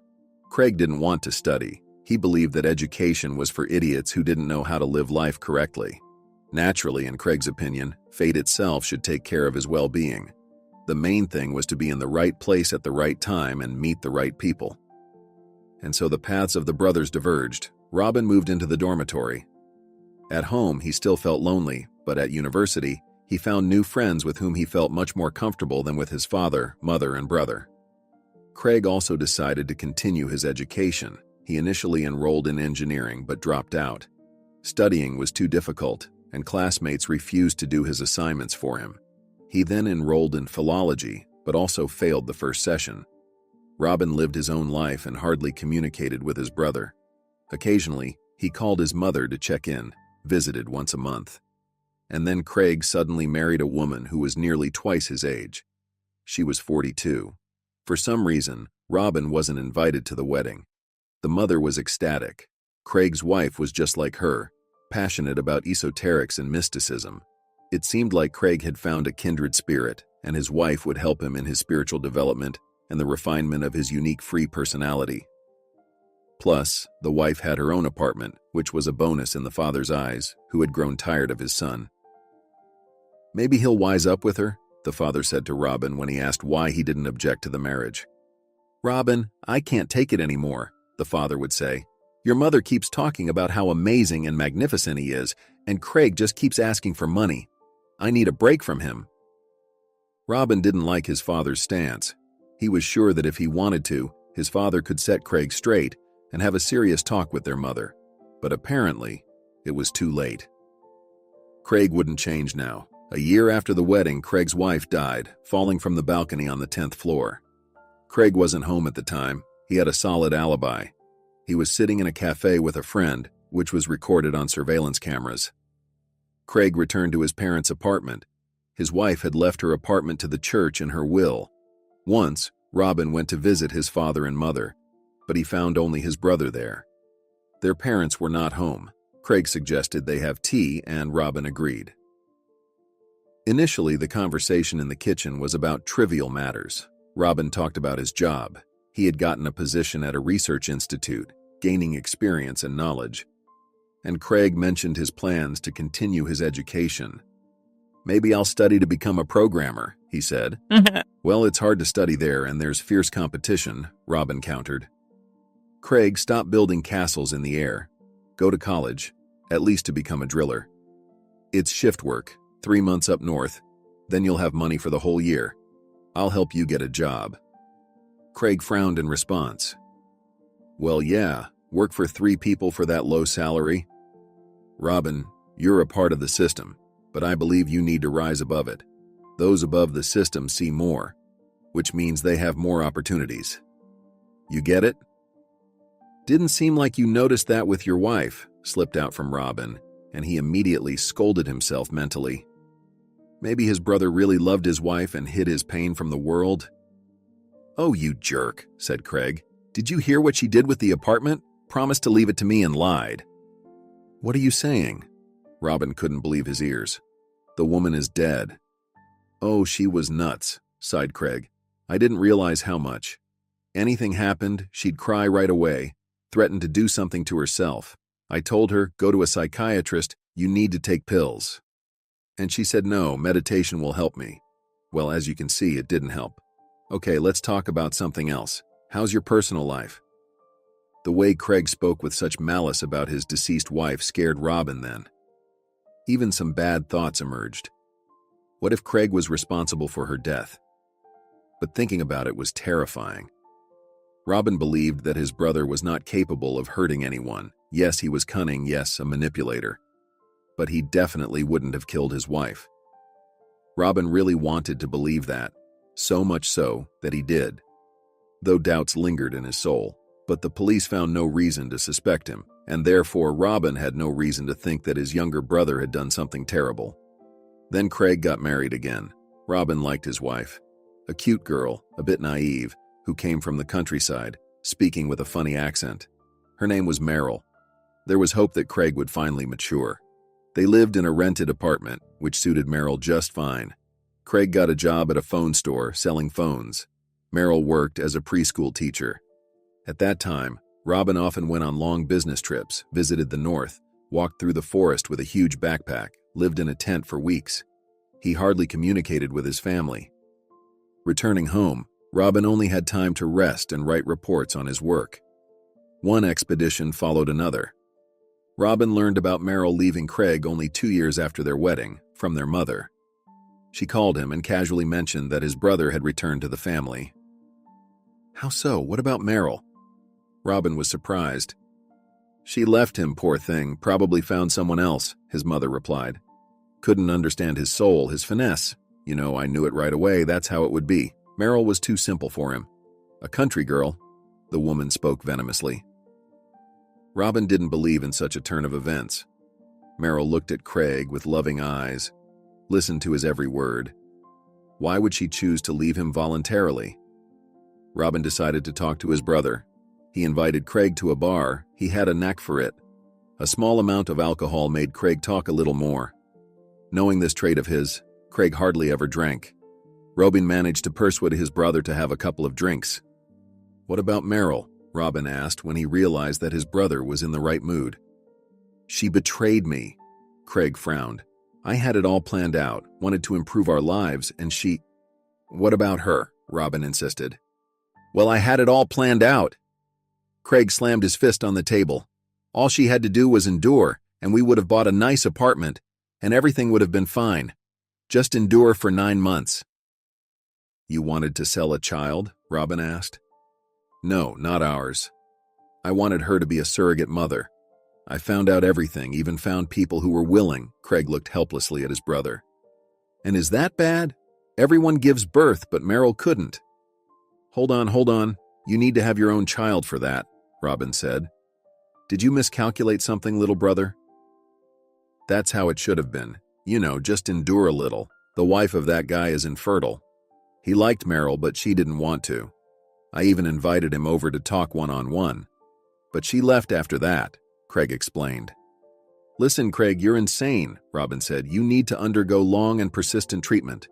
You're the crazy one, Craig got offended. Many people do this, but she can't. She needs to give birth a lot. She has hips like this. Craig spread his hands to show how wide Meryl's hips were. Robin struggled to refrain from slapping his brother. Good Lord, where did he get such thoughts from? Why should Meryl sacrifice her health to please Craig? Unbelievable. Robin suddenly realized then that their mother had created a monster. Someone who didn't care about the feelings of others and who devoutly believed that the main task of those around him was to please him. Otherwise, what are all these people for? And will you lend me some money? Robin asked Craig as if to confirm his thoughts. I need a little brother. No, Craig, I won't lend you any. Robin stood up and put on his jacket. See you, little brother. In the evening, his mother called him and scolded him for refusing to lend money to his brother. You get paid a lot, don't you? She grumbled. You can't spare some? Craig has problems, with earning money. His main problem is that he doesn't work, Robin said. Usually, people who work also earn money, Mom. He can't just work anywhere, his mother exclaimed. The level of development, the level of vibrations is too high. Robin couldn't take it anymore and for the first time in his life ended the conversation with his mother without saying goodbye. He has vibrations. She doesn't see that Craig is laughing at her confidence in his uniqueness. Robin can't convince Mom otherwise. Craig is her unique boy, that's all. Her main creation and achievement. And Dad, he stopped paying attention to it and thinks Craig will grow up sooner or later. It will never happen. Don't wait for it. Time passed. Robin earned enough for an apartment in the city center, furnished it as he wanted, dreamed of getting married, becoming a father. But things didn't work out with women. No one could withstand his long absences, and Robin couldn't imagine life without his beloved work. He tried to switch to a calm position and sit in an office processing data. But after 6 months of boredom, he screamed, decided, and quit. Deep down, the man hoped that one day he would meet that special someone, and when he saw her, his heart would beat strongly, and he would know it was her. Because if that happened, then she would also love him for who he is, and it couldn't be otherwise. But that special someone never appeared, and the apartment stood empty for a long time. Robin didn't want to let in tenants. He couldn't bear the thought of strangers living in his beloved bachelor pad, touching his things, using the carefully chosen furniture. No, this was his and only his den. Only the girl he would someday call his wife would enter here. One day, returning from a business trip, Robin found a young lady in the apartment. The lady was sitting in the kitchen, smoking a thin cigarette and elegantly flicking the ash into a porcelain cup. Robin felt offended. Who are you? Are you Craig's brother? He said you could come, the lady calmly replied. You have nowhere to stay. What? I have somewhere to stay. Robin felt he was about to boil with anger. But Craig apparently had nowhere else to bring you. Do you understand? The thing is, this is my apartment. Not his. Mine. The lady's blue eyes widened. Wait, this is Craig's apartment, she said. The cigarette ash fell onto the kitchen table. Robin grimaced. Could you be a bit more careful, please? He said. The girl ignored his words. I'm calling my fiancé, she proudly announced, and he'll talk to you. Yeah, go ahead, call your fiancé, Robin sighed, sinking into a chair. He didn't sleep all night. He had been traveling by train. He didn't have the energy for these disputes. Soon, it turned out the lady's name was Ashley. Craig assured her that the apartment belonged to him, and Robin was his loser brother who had nowhere to live and could stay with him. After hearing this version of events, Robin kicked Ashley out, then called his mother. She admitted she had given Craig a copy of the keys. "You don't live there anyway for half a year," she said. "You feel sorry for it?" "Mom, do you know anything about private property at all?" Robin asked. "That's it. It has always been like this," the mother tragically sighed. "You only think about earthly material things. You even feel sorry for an empty apartment, Robin. You're a typical consumer." "Mom, isn't Craig your consumer too? Doesn't he need an apartment?" Robin politely asked. "If so, why did he occupy my territory?" "Well, if he's not a consumer, can't you just come to an agreement?" his mother advised. "Ah, I see. Listen, maybe I should buy an apartment for your spiritual Craig, with my own money, huh?" Robin suggested. "Understand, he just doesn't think about it. He's troubled by other thoughts. He's in love. He needed to be somewhere with his beloved girl and enjoy her," his mother said. Robin couldn't take it anymore and said goodbye. Talking to Craig himself didn't yield any results either. "You feel sorry for it?" his brother asked. "So what, we lived together for a bit." "Why lie to her then?" Robin said. "You could have just said it was someone else's apartment." "You know these women." Craig waved his hand. "They're attracted to houses, to cars." An unpleasant smile appeared on his face. "And you saw her, Robin. Admit it, she was worth it." Robin wanted to change the locks but changed his mind. If he did, Craig could use lockpicks. Besides, he feared his mother would go crazy and say something about how Robin's grounded energy didn't accept Craig's elevated vibrations. Robin began to understand his father, who once chose not to interfere with the spiritual development of his younger son. Let him live with whoever he wants. And after getting a promise from his brother to kick out his girlfriends from Robin's apartment before Robin returned from his next business trip, he calmed down a bit, regretting only that he hadn't bought an apartment in another city, far from his beloved little brother. Days, weeks, months flew by. Robin encountered new girlfriends of his brother's, but he no longer argued, realizing it was pointless. And almost a year ago, Robin lost his passport. He turned the whole house upside down.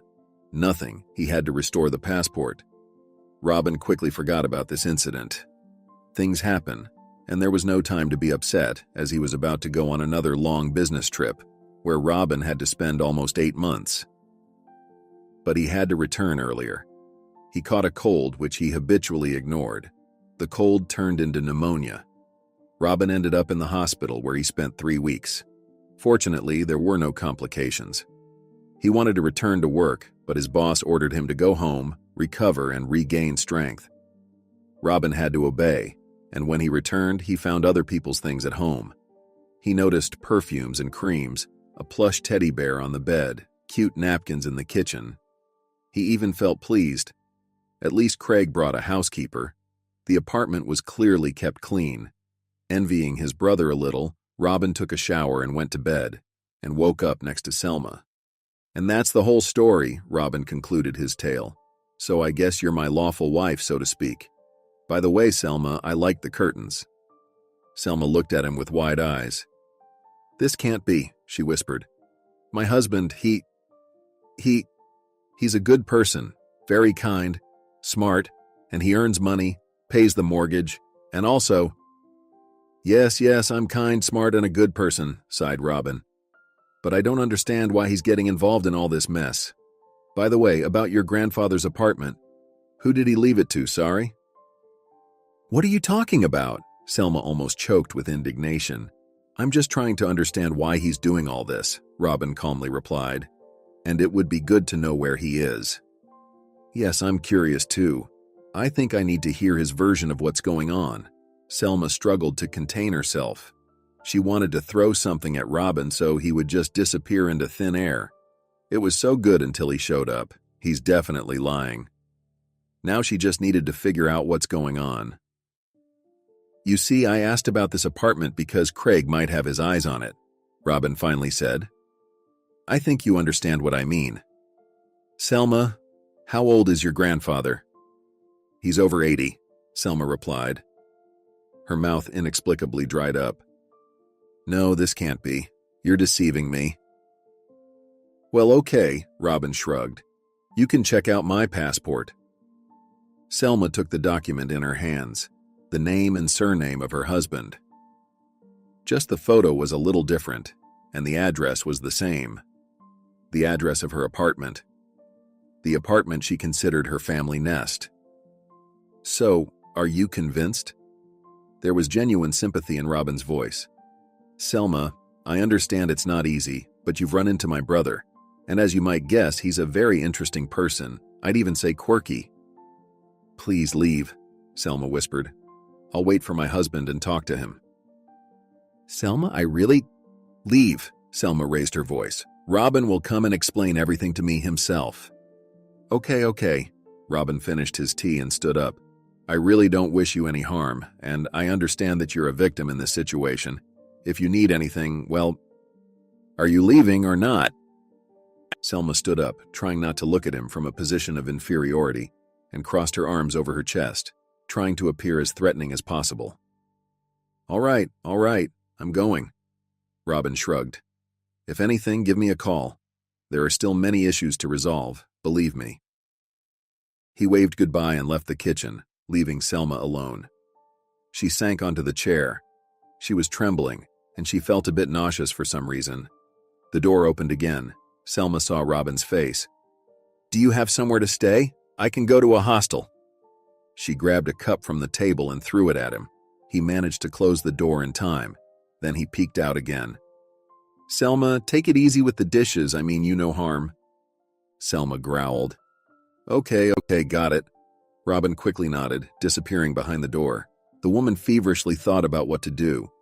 Of course, this man was lying. It couldn't be otherwise. Her Robin wasn't like that. He was the kindest person.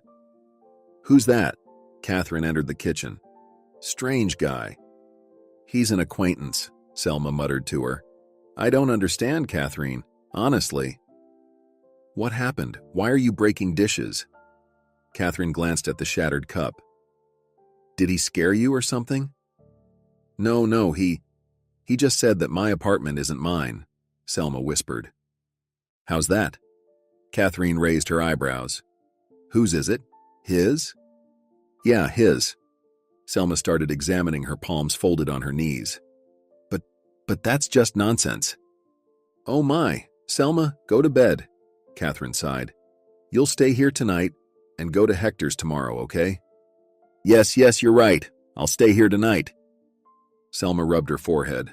Her head felt heavy. She was probably about to get a headache.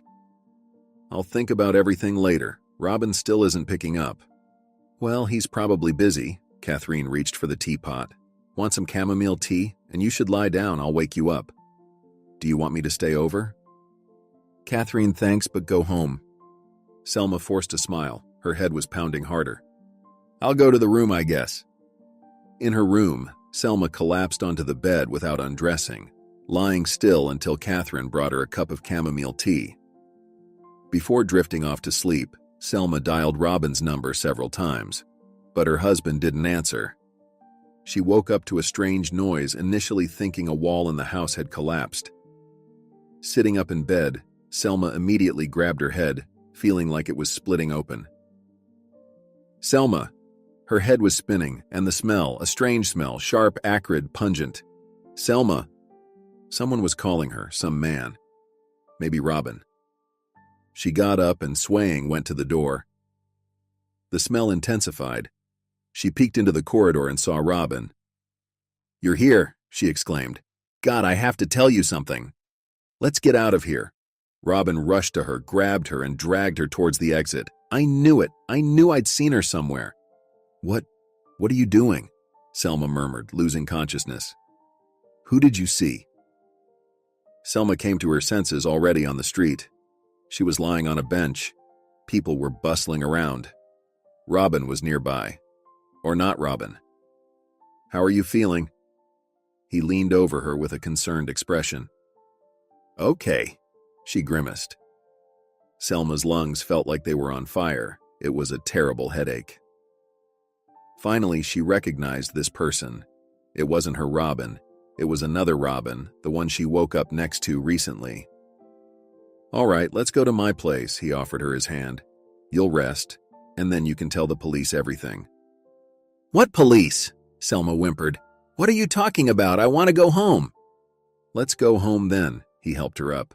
"Catherine is already giving her statement. We just need to find my brother.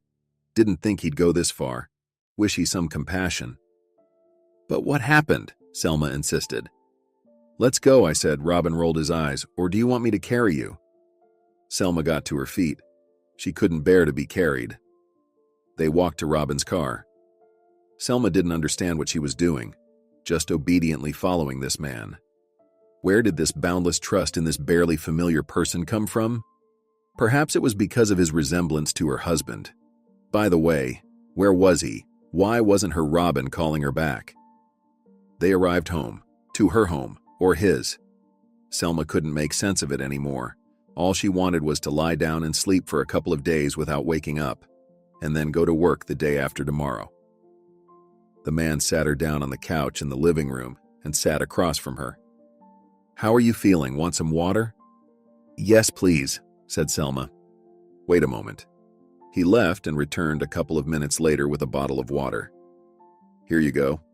And he really messed things up. "So what happened?" Selma took a sip of water. Her mind was slowly clearing up, but it only made things worse. The situation seemed even stranger. She's at home or not at home, and who is this person? Did he lie after all? "Well, Selma, Catherine decided to end your life," Robin sighed. "Good thing I recognized her. She's changed, of course, dyed her hair, not much makeup, but it's her, no doubt." It turned out that after talking to Selma, Robin went home, fully intending to drag his brother out from wherever he was hiding, and preferably knock some sense into him. Something was bothering Robin, and he couldn't quite put his finger on it. He kept replaying the conversation in his head over and over.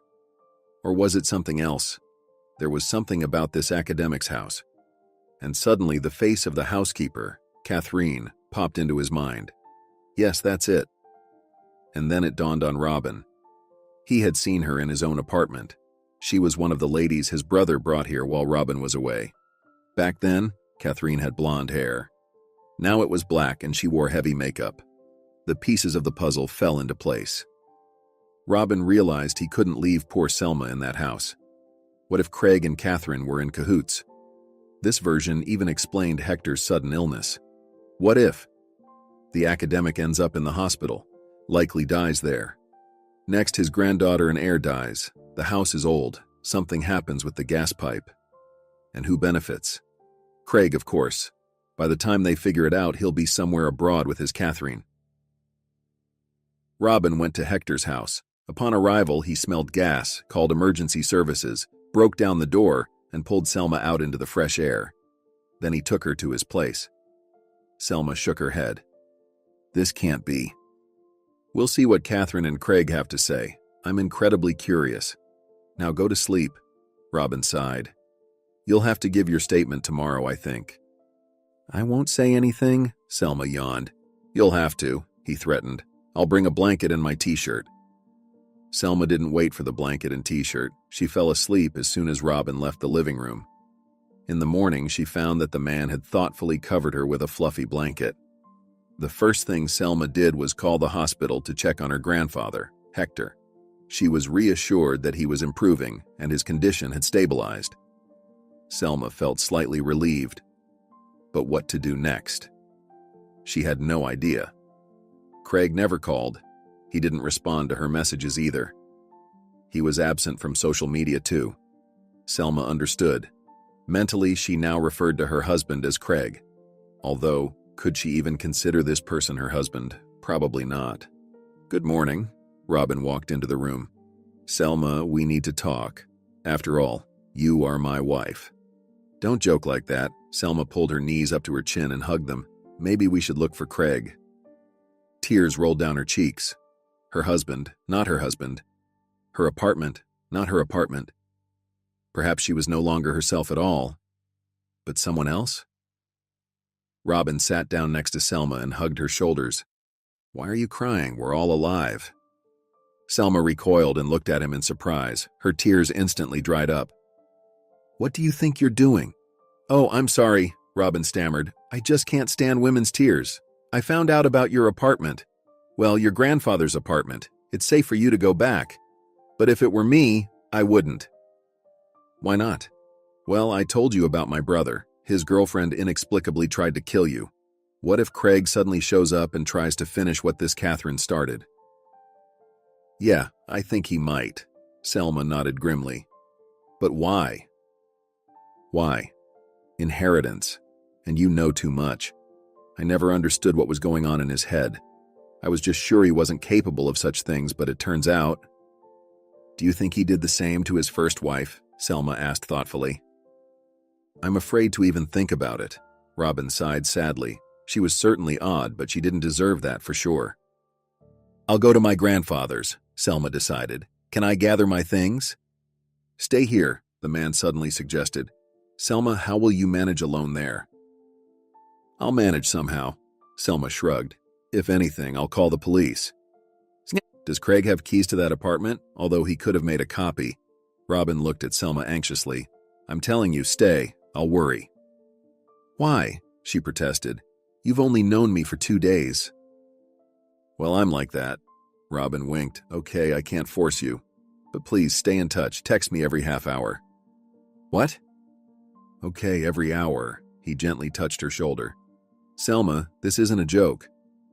Listen, we've been together for quite a while. I think he still loves me, at least a little.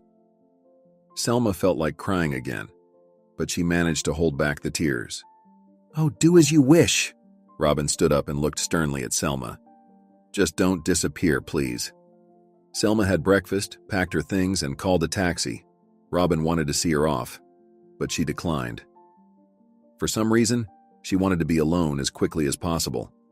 She needed to sort out her thoughts, figure out what to do next. She felt like she had spent her whole life in a calm and steady story, and suddenly she found herself in a detective novel, and Selma didn't like it at all. Arriving at her grandfather's house, Selma decided to clean up. Cleaning always calmed her down, helped her gather her thoughts, relax. She dusted, mopped the floors, wiped off all the spots from the kitchen cabinets. In the living room on the coffee table, she found a phone. It didn't belong to her grandfather.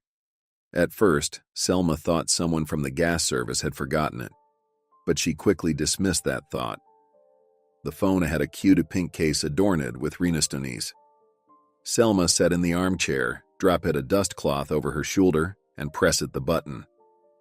The phony demanded a password. Selma pondered. If this was Catherine's phone, what password could she choose? First, she entered her date of birth. She knew it for sure, as Catherine had celebrated her birthday recently. The password didn't work. If Catherine and Craig were seeing each other secretly, maybe she chose a password related to her lover's name. But the password didn't work again. Finally, she entered the simplest sequence, 1, 2, 3, 4, 5, and the phone accepted the password. Selma saw the screensaver, a joint photo of Catherine and Craig. She kissed him on the cheek, and he smiled contentedly. Selma frowned. Good Lord, they both were convinced that there was no one smarter than them in the world. Catherine had been carrying this phone right under Selma and Hector's noses. However, it must be admitted that no one noticed anything, so it couldn't be ruled out that Catherine and Craig were indeed ingenious criminals. Selma pressed the social media button. The conversation with Craig came up immediately. However, he was registered under the name Robin. Unfortunately, Selma didn't learn anything new. The lovers talked about their feelings, what they planned to do in bed, some future trips together. It turned out that Catherine dreams of visiting Singapore. Selma grimaced. Singapore? Ha! What a refined country lady.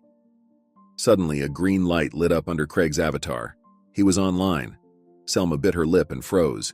He was messaging her. Or rather, Catherine. How are you, dear? Selma took a deep breath. Everything's fine, she typed back. It seems he doesn't know anything. Selma decided to continue the conversation. Good, glad you sorted things out. he typed. Craig sent a few emojis, sorted things out. So Selma is the problem? Well, why not?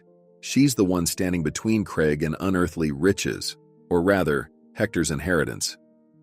When can I expect you? Selma wrote. Not sure yet, Craig replied. I think I'll wait a bit longer. I'm afraid of the police. We need to meet, Selma typed. Her hands were sweaty and shaking, and she could barely hold the phone. The letters seemed to blur before her eyes. We need to meet as soon as possible. Darling, how can I? Aren't you scared? He wrote. I am. But something happened. We need to talk in person. Come over. Selma decided to take the risk. It's very important. He was typing a reply. Okay, I'll think about how to do it best. Wait, and delete the conversation. Selma bid farewell to Craig on behalf of Catherine, took screenshots of their conversations, and sent them to her email, just in case. So the police didn't notice the phone? Selma wondered. What to do next? Report to the police? No. First, she needed to consult with Robin. Selma dialed his number and told him about her discovery. Selma, why? He sighed. Although I think you're right about something. By the way, I have a friend in the police.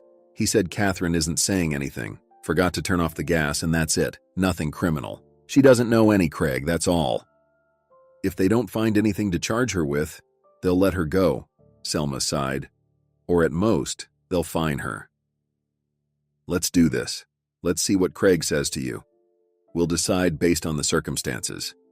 Maybe I'll meet him, talk to him. He used to listen to me sometimes, Robin suggested. I'll bring a recorder with me. Ah, this is all so hard. Because he's your brother? Selma asked sympathetically.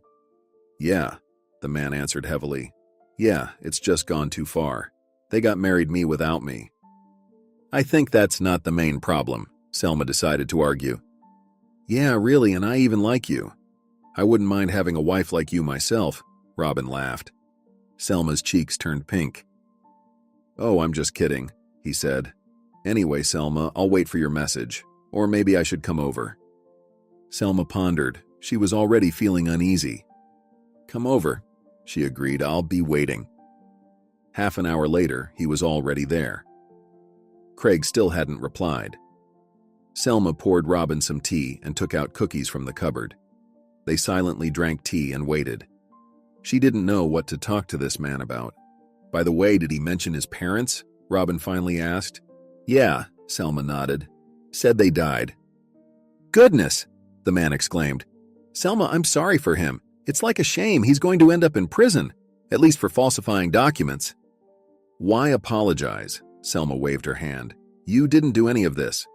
I was really surprised. His choice is atypical, you know. You're smart, and your appearance. Am I not pretty then? Selma joked. It's just not his type. He likes those flashy ones.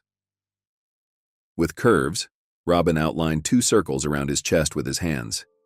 Well, something like that. But you're more to my taste, Selma. Are you planning to steal your brother's wife? The woman chuckled. Maybe. He looked at her seriously. Selma realized that Robin wasn't joking. The man looked away. No, don't worry. Am I an idiot to come on to you in such a situation? How about we at least turn on the TV, Selma suggested.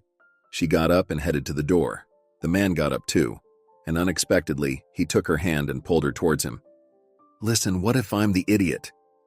He kissed her. She didn't even resist out of surprise. Finally, Selma realized that something was wrong, albeit quite pleasant.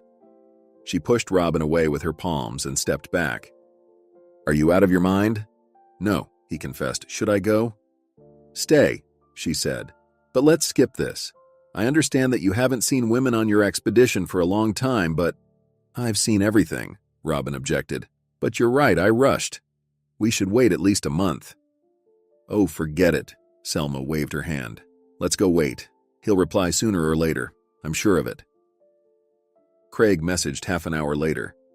During that time, they watched some silly talk show whose heroes couldn't figure out who the father of the main character's child was. Selma even got a little distracted, although she tried to avoid such programs. A message suddenly appeared on Catherine's phone screen. "I'll be at my mother's tomorrow," Craig wrote. "Come." "I'll come," Selma replied. "Thank you." "Oh, there it is. Well," Robin announced, "then I'll go to my mother today." "Wait, what if she warns him?" Selma panicked. "And then what?" "I'll wait at a safe distance," the man waved his hand. "He won't kill me. I'll intercept and talk to him." "I'll go too," the woman said. "Why do you need to go?" Robin asked. "I want to look into his eyes," Selma replied fiercely. "I'll ask for time off duty and go." "And what do you plan to see there?" Robin asked skeptically. "Remorse, the pain of loss. Go to your duty." "No, I'll go. Give me the address. I can go alone." "Woman, what are you doing?" Robin sighed. "All right, just don't interfere, please." "I'll interfere," Selma promised, "and now I need to go see my grandfather." "Well, let's go together." Robin reached out and smiled at the woman. "Consider me your personal bodyguard." At the hospital, Selma was assured that Hector would be transferred to a room tomorrow, and then she could see him. They even showed her the test results. After making sure everything was fine, Selma asked to tell her grandfather that she was waiting for him and missed him. Returning home and after reluctantly getting rid of Robin, Selma went to bed. He promised to pick her up at 7 in the morning. Fortunately, Selma was granted time off from work, and she said she was sick, and they believed her. It was a bit awkward, but Selma had no choice. She simply couldn't concentrate knowing that such important events were happening without her. At 7 in the morning, Robin didn't show up. He didn't answer the phone, only sent a message. "Stay home. I'll come and tell you everything." Selma growled and almost threw her phone on the floor. He promised. What a scoundrel. However, a decision was quickly made. She grabbed Catherine's phone. She found Craig's mother's address in their correspondence. True, it took her almost an hour. Selma quickly got ready and called a taxi. Yes, she would just come, ring the doorbell, and demand explanations from everyone. And why wait? And maybe nobody even tried to kill her. Maybe it was just a gas pipe malfunction, and Robin came up with something strange. Why should she listen to him at all? After all, he's nobody to her. Although, if you think about it officially, he is her husband. But still, it's not a reason to follow him. Driven by pride and curiosity, Selma set off on an adventure. Selma asked the taxi driver to stop a block away from the desired house. She didn't know where Robin had parked his car, and she didn't want him to notice her. Rushing into a store and buying sunglasses and a cap, Selma decided that this disguise would be enough to go unnoticed. She walked to Craig's mother's house, looking around and feeling like a spy. Finally, she found the right house and even the entrance. Robin's car was nowhere to be seen. Selma settled on a bench and began to wait. She just hoped she wouldn't be noticed. To avoid attracting the attention of vigilant neighbors, Selma occasionally walked around the house. She felt that a stranger sitting on a bench might seem too suspicious. She had to wait for about an hour. The woman already regretted her decision. She should have stayed home or gone to work. Only elderly women with bags, school children, and mothers with strollers were walking around the yard. And suddenly a man came out of the right entrance. Selma froze. It was Craig. She recognized him immediately by his gait. He always moved swiftly, as if in a hurry. Selma's breath caught in her throat. Craig was walking fast, almost running. She decided to act. She wanted to know the truth.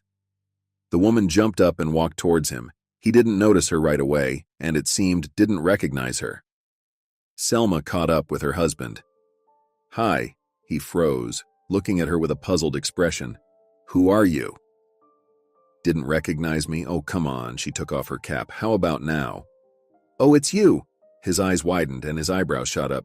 You, what are you doing here?" "Me? Oh, I just missed my husband," Selma told him. "You know, separation strengthens feelings, and you didn't call or write." "Selma, it's not what you think," he lied. Craig lowered his head. "I don't know what to do now. I'll tell you. First, tell me your name, the real one." "We need to talk," he took her hand. "Do you believe that jerk? He envied me all his life, decided to ruin mine. He even envied that I married you. Everyone turned him down." Selma looked at him in surprise. Then I'll gladly listen to your version. Go ahead. As you wish. He gently squeezed her hand. Let's go home. I took the keys from him. I don't know what he told you, but this is our apartment. Let's go. Selma realized she desperately wanted to believe him. This was her Robin, the man she dreamed of having children with, the man she fell asleep cuddled up to. Let's go, she nodded. He smiled. I'm glad you believe me. My car is over there, in the parking lot. They reached the car. He sat in the driver's seat and Selma settled in next to him. Craig, or Robin, kept grumbling. My brother, of course, loved to ruin my life. You know, I was loved more since childhood. That's how it turned out. It's not my fault. I studied, listened to my parents. And him? He was fooling around in the yard, even had run-ins with the police. The man unzipped his jacket and leaned back in his seat. God, I don't understand when he'll get tired of all this. Selma looked at her husband, and suddenly she noticed a stain on his white t-shirt, a small red stain, as if he had dripped strawberry jam on himself. But Selma had worked as a doctor for many years, and she knew perfectly well what it could mean. Without understanding what she was doing, she opened the door and jumped out of the car and ran, as fast as she could. She had never been into sports, but adrenaline did its job. Stop, he yelled after her. But Selma didn't even think of stopping. She dashed into the entrance. It seemed to her that Craig was already behind her.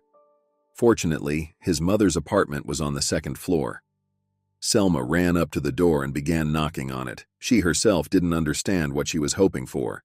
Craig flew after her, he pushed her away from the door, and she flew into the wall, hitting her back painfully. Help! Selma shouted. Shut up! He kicked her in the side. I told you to shut up! Selma tried to get up, but he hit her again. She groaned in pain. What's going on? A female voice came from somewhere above. What's with all the screaming? I'll call the police right now. Help! Selma croaked. Craig stepped back. She looked up and saw his frightened face. Leave the girl alone. This time it was a man speaking. Craig rushed down the stairs. Selma realized. She was saved. The man and the woman who were coming down together with a German shepherd. The man, dressed in a tracksuit, ran after Craig. The elderly woman approached Selma and squatted down next to her. How are you? Should I call an ambulance? Yes, and the police too, Selma muttered before losing consciousness. And please, check that apartment there. They killed someone. Selma came to in the ambulance. What's there? What's in apartment 15? She asked the paramedic sitting next to her and filling out the chart. Oh dear, you better not know, it'll only worry you. The paramedic shook his head. Please tell me, Selma pleaded. Everyone's alive. The man is in critical condition, but alive. The paramedic lowered his voice. And who is he to you anyway? My husband, the woman whispered softly. She met Robin only a week later, visiting him in the hospital. The doctors allowed it. He was lying on the bed, reading some detective novel.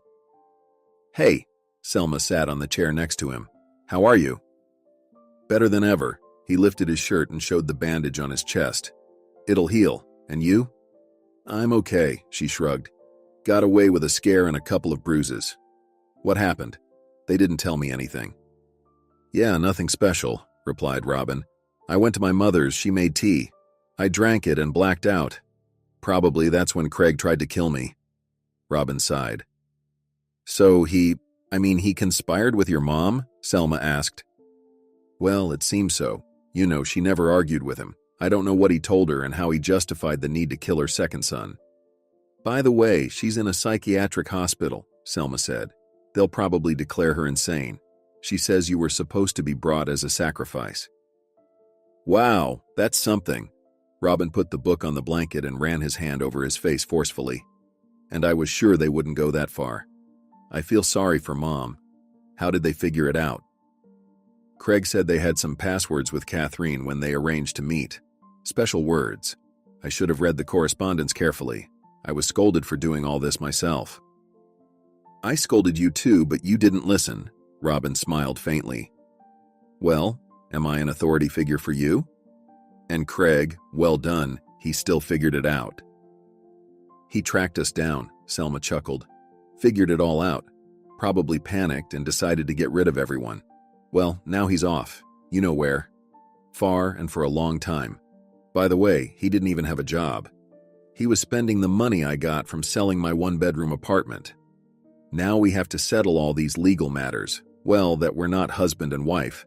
Robin suddenly looked out the window. I hope it won't take too long. It didn't take long to declare Selma and Robin's marriage invalid, but it took more time to start preparing for a new wedding. The real Robin proposed to Selma just a month after he was discharged from the hospital, and she said yes. Hector approved of his granddaughter's new husband, and Selma was convinced that she had made a truly right choice. Because apparently, her grandfather was excellent at